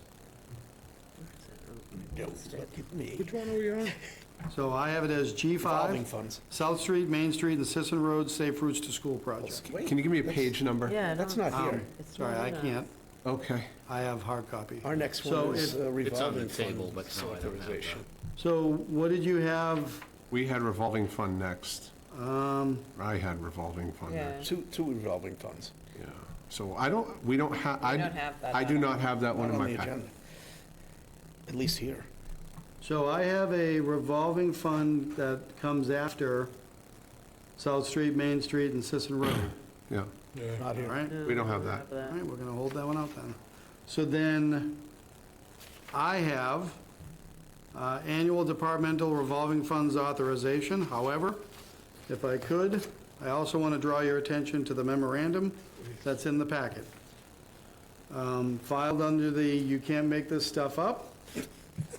Her Excellency, the Governor signed into law the Municipal Empowerment Act, which I will tell you anecdotally, has a lot of helpful things in there potentially for municipalities, certainly the town of Harwich. However, the fact that the legislation was adopted after the Mass Municipal Association Conference, and that the Department, or the Division of Local Services, just last week released the compendium on it. In reviewing those 47 pages, I found that in the act, there was a reference to departmental revolving fund spending cap. So this is Section 39 of said Municipal Empowerment Act, and if it helps, I'd like to read it very quickly. Under the new law, this section allows municipalities to maintain a previously approved spending cap for each department revolving fund until another vote, as opposed to the current inefficient system that requires a new vote each year, even if the cap has not changed. So what that means is, I have not changed the caps in that article, I think since 2021, maybe, so that the present article, as presented, does not change the caps. Therefore, if you agree with that, that article is unnecessary. However, you may wish to discuss the caps under this article, and if you're going to change them, then the new law doesn't take effect. But again, for my purposes, file this under, can you believe it? I have it filed on, you can't make this stuff up. Everybody understands how I feel about revolving funds in general. They should be kept at a minimum in my book. But worse, if this is done, we're not even going to have a discussion anymore at town meeting. It's just going to be assumed that if we don't change the cap, it's just no discussion at all. It just keeps riding along. The only solace I have in this whole process is that even if I vote against it, it still shows up in a town meeting warrant and say that everybody gets to vote on it at least. It's not even going to be discussed if we accept and adopt this.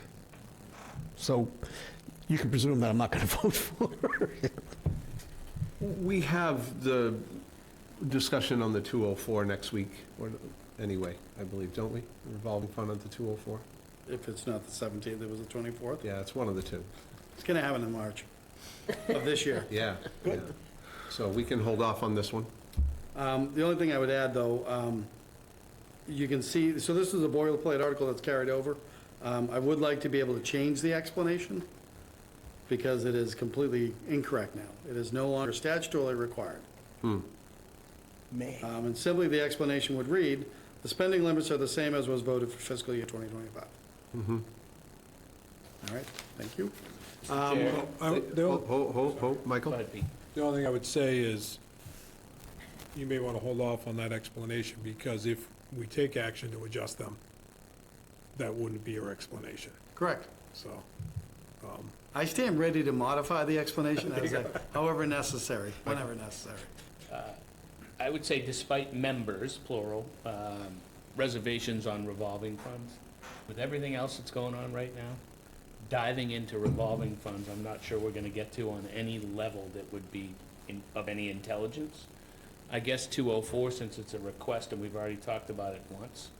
But we've talked about this, and Don will tell you, at least 5 years of this being on agendas. Yeah, and even to the point where we put together a quasi-subcommittee, a finance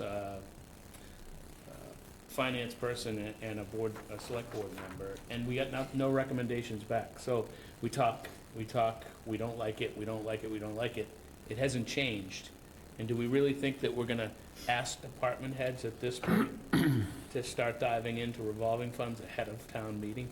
This should be a priority or a board goal for the select board next year to really dive into this if the majority of the board thinks that there's an abuse or a change that needs to happen. I said I would listen, openly listen to the 204, because I don't believe that the electric bill or any of those bills should be paid out of the revolving fund, but I did really hope that we could get through this year without mentioning the word 204 at town meeting.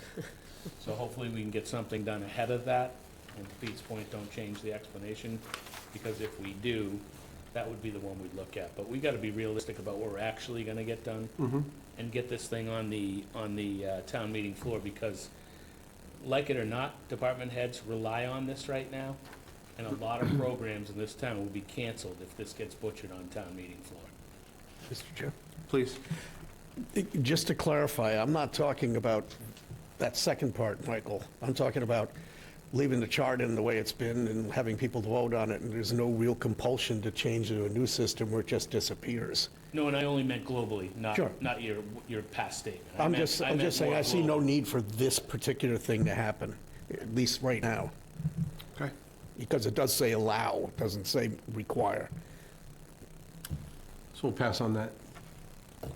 Then in your packet is G8, and G8 is the one where we talk about the Golf Infrastructure Fund is not legally, well, let me say not technically a revolving fund. It is, under the law, a receipts reserve fund. More accurately, when you look at Chapter 8 of our bylaws, it references Mass General Laws, Chapter 44, Section 53E and 1/2. And if you were to go there, that's the revolving fund statute. This fund comes under Mass General Laws, Chapter 40, Section 5F. So the purpose of this article is to correct what should not be in the revolving funds, because it's not that type of fund. The use of those funds, however, going forward, would still require town meeting action if it were other source in an article. So town meeting would still have the right, it has to be the one to appropriate that, and any questions related to that would require administration, and we would, to talk about the fund balances. Don?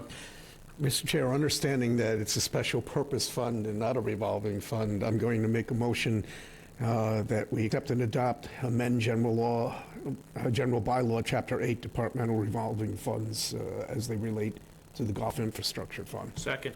Moved and seconded. Joe? Apologize, this one would be a place, accept, and adopt. Okay. That was my second. That was my motion. Moved and seconded. Any discussion? Just real quickly, if I could, and tying it back to the previous article conversation, understanding this still requires a vote of town meeting, but in a minimum, would we not put that spending limit to zero within the plan at a minimum? So again, there'll be other items to discuss, but clearly that golf infrastructure fund, we should put a spending limit at zero. We could. If you did these as a standalone and you did the 140, it is rendered moot by the adoption of the bylaw. My only concern would be if for some reason the Attorney General comes back and says, no, you can't get rid of it, now you can't use those funds, because you've zeroed it. However, we're not supposed to use them in the fashion that they're being used. Is that what I understand? Yet they've been audited by the state and the auditors and all that, and they've allowed it. I understand the point. Yeah. I would recommend that, And I don't need to because hold we're this one amending the up. bylaw, Yep. do that first. Yep. It's good to know they pay attention. Moved and seconded. Any more discussion? All in favor? Aye. Aye, 5-0. Thank you. Next, you should have on your list, so you may recall we had the earlier G2, however, G9 and 10 were inadvertently omitted. These were asks earlier by the Board of Assessors and presented by Richard Waystack at an earlier meeting. However, you didn't have it in this form, so the recommendation would be for you to place, accept, and adopt G9 first, which is Mass General Laws, Chapter 59, Section 5, Clause 22, I and J, Section 23, Property Tax Exemptions, also known as the HERO Act. Second. I mean, Thank you. so moved. Second. Right around 9:30, we tend to just Oh, I really appreciate it. line. Moved and seconded. Any Place, accept, discussion? and adopt. That's all you got to remember. Yeah. Moved and seconded. Any more discussion? All in favor? Aye. 5-0, Joe. Thank you. And then next is, this may be more familiar. This is a local option. It protects our National Guard and reservists, and it needs to be renewed every 2 years, and it's that time of year. Wait, where? This is Sorry. assessment of This should- local this taxes. should be, yep. Okay, yeah. Oh, yeah, I see. National Guard and Reservists. I Is that move, place, accept, and adopt? Correct. Correct. I move that we place, accept, and adopt Mass General Law, Chapter 59, Section 5, Clause 56, assessment of local taxes, property tax exemptions. Second. Second. Moved and seconded. We'll give that one to Julie. Richard, anything you need to say here? No, thank goodness. Thanks for sticking with us, Yeah, Richard. thanks for hanging in there. Any discussion? All in favor? Aye. 5-0. Thank you. So I believe you did not have, Right. It wasn't in the packet, so we didn't do anything about it. correct. So first you have, well, I have P8, which would be amend Chapter 125 of the general bylaws.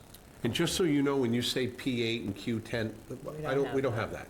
So I asked you to follow along on the tracking. Yeah, but Yeah, that's but- way up at the top. All right. I'm just saying, it's, You have it way up top.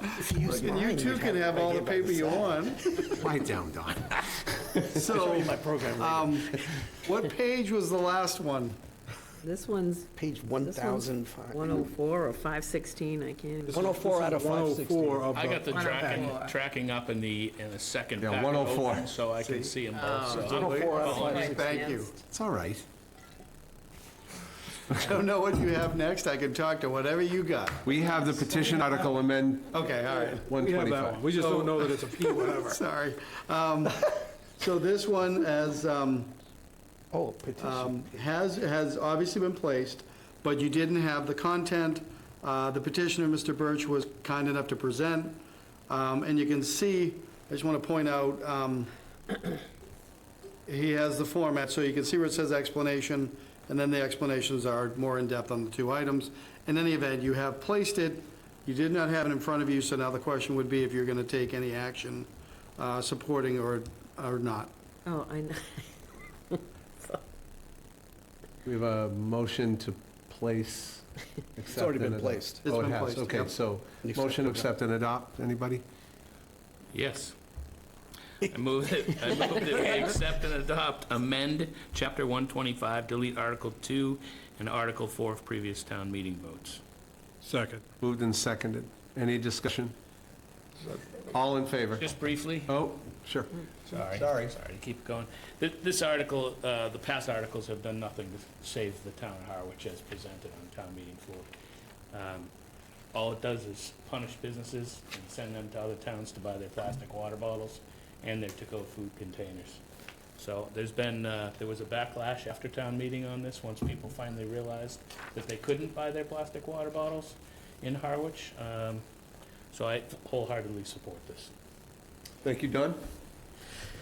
I haven't gotten as far as wholeheartedly supporting it, but I have noted that even though I was in favor of this in the past, you go and get a salad at Stop and Shop, and they're still giving you fold-over plastic containers. And it all of a sudden occurred to me, we don't have a Department of Plastic Compliance, so there's literally nothing in this that stops anybody from doing anything except for maybe larger retailers or somebody ratting on a retailer.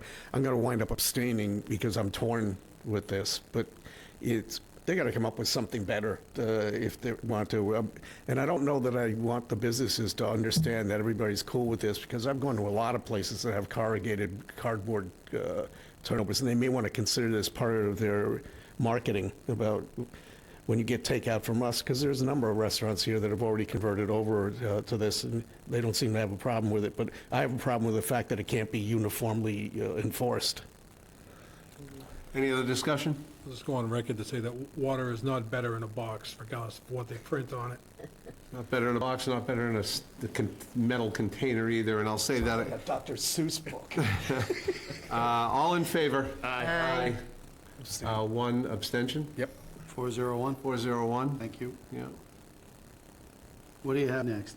We have Charter Commission. All right, so thank you on that one, and I appreciate the comments from Member Piekarski last week.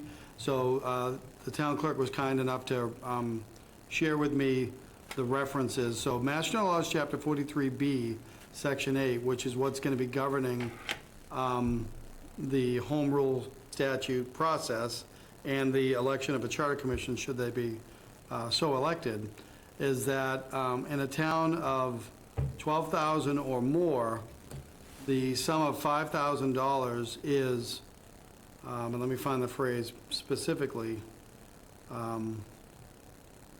well, within 20 days after the election, the town treasurer shall credit to the account of the charter commission with or without appropriation. So there's automatically, upon the election of the charter commission, funds available to that dollar amount. So, To 5,000? 5,000. So that would happen with or without appropriation. I've already alerted accounting and finance, and really the only question would be, without the appropriation, we would find a suitable source within our available appropriations. So there is funding that comes with it. I think that was the salient point that the board members were looking to discuss as it related to this petition article in the Charter Commission. In any event, what are your thoughts on P3, Petition Article Charter Commission? Board? Pete? Michael? I just don't see where the number $125,000 came from. And I believe that in my own mind, the last $75,000 that we never spent should go back to town meeting. If there was a more reasonable number, or at least an outline plan from the petitioner on what thoughts on expenses there could be, but I hope that we're not gonna just create a new charter in a year, right? So we're gonna have another town meeting that we're gonna go through once we get to legal, any legal that we might need. But we've had two professionals before us already to tell us there's not much wrong with our charter, so interested to see what they come up with, but I cannot support a $125,000 ask with no reason why.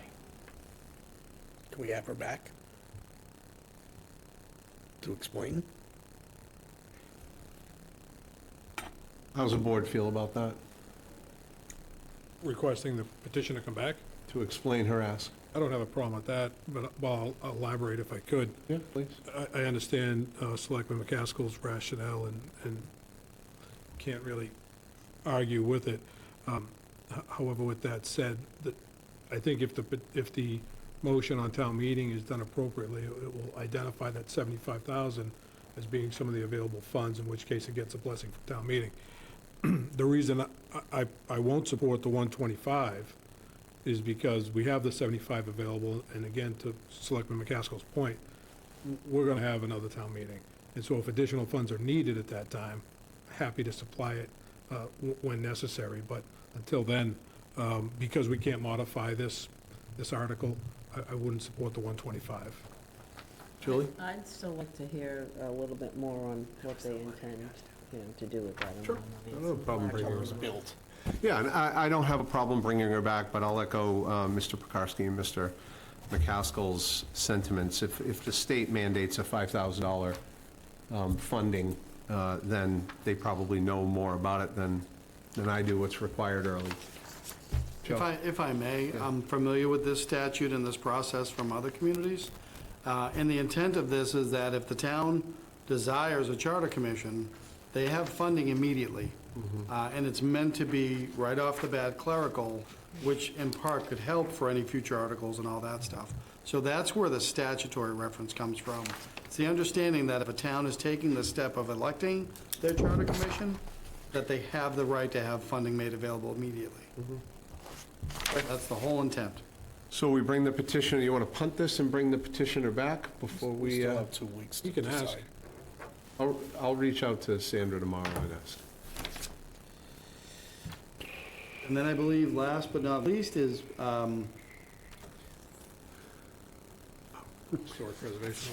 yeah, but I can't find, oh, there we go, thank you. P9, which was establishing a historic preservation award.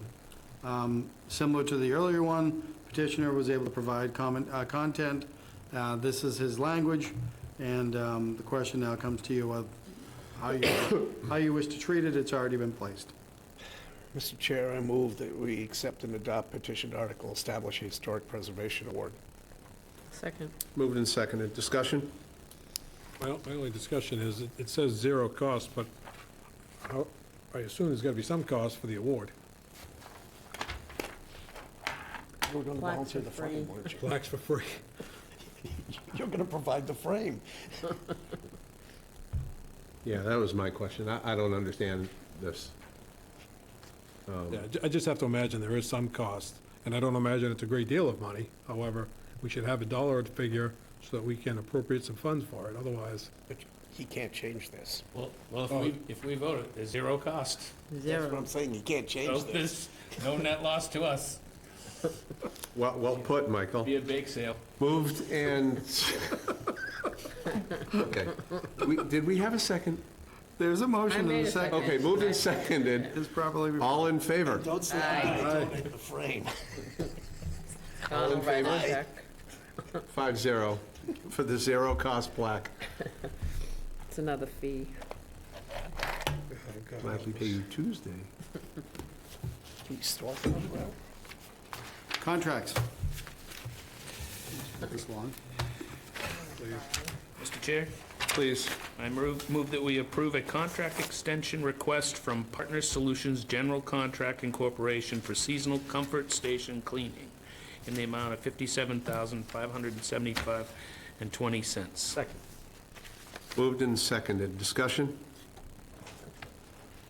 Just that this is the town's option to extend, and staff recommends extending the option. All in favor? Aye. Aye. 5-0, Joe.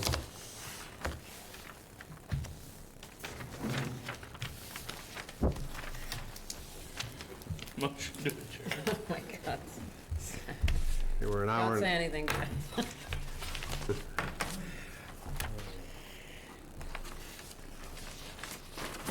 to remember his report. Thank you, Mr. Chairman. Under the Finish report. Thank you, sir. What did he say? He's speaking to himself. I heard a voice. I do want to give this, I think, the credit that it deserves, so, and the patience, and I do mean that sincerely. So last week, I participated with our treasurer collector, your financial consultant, Eric Kinshirf, and the town's attorney for matters of land of low value, the auction, which netted the town, right now, all things being equal, $24,000 total for the 6 parcels. So they averaged 4,000. There will be a breakdown of how much each parcel went for. One of the gratifying things for me, well, there's several gratifying things. The first, however, is that now that several of us are aware of it, it'll be a very straightforward process, should it ever need to happen again in the future. The other gratifying thing, though, is that in this instance, the parcels, all 6 of them were purchased by 2 different parties. That is to say, I believe one party purchased 5 of the parcels, 4 of the parcels, thank you, and another party bought the other 2 parcels. So one of the parties is the Harwich Conservation Trust. They expressed an interest in acquiring these to keep them as conservation and, open space land.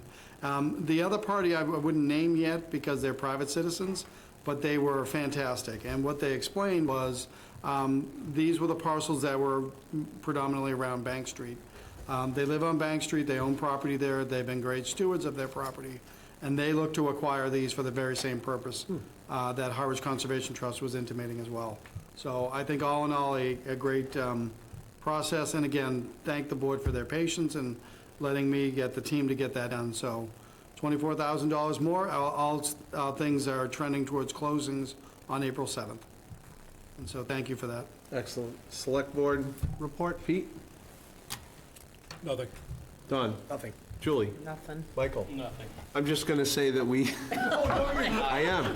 Listen, we have Officer Brendan Brickley, who is the assistant coach of the Nauset hockey team, who is in the state finals, and they are the only hockey team. Michael, could you just please sit down while I'm giving this? I'm cold. Yeah. Julie's got her jacket on. He's not yelling I at just want her. to wish Nauset hockey as much as it pains me as a Harwich Monomoy guy, but good luck to Nauset hockey. They're playing at the Garden on Sunday, and it's a big deal. We adjourn.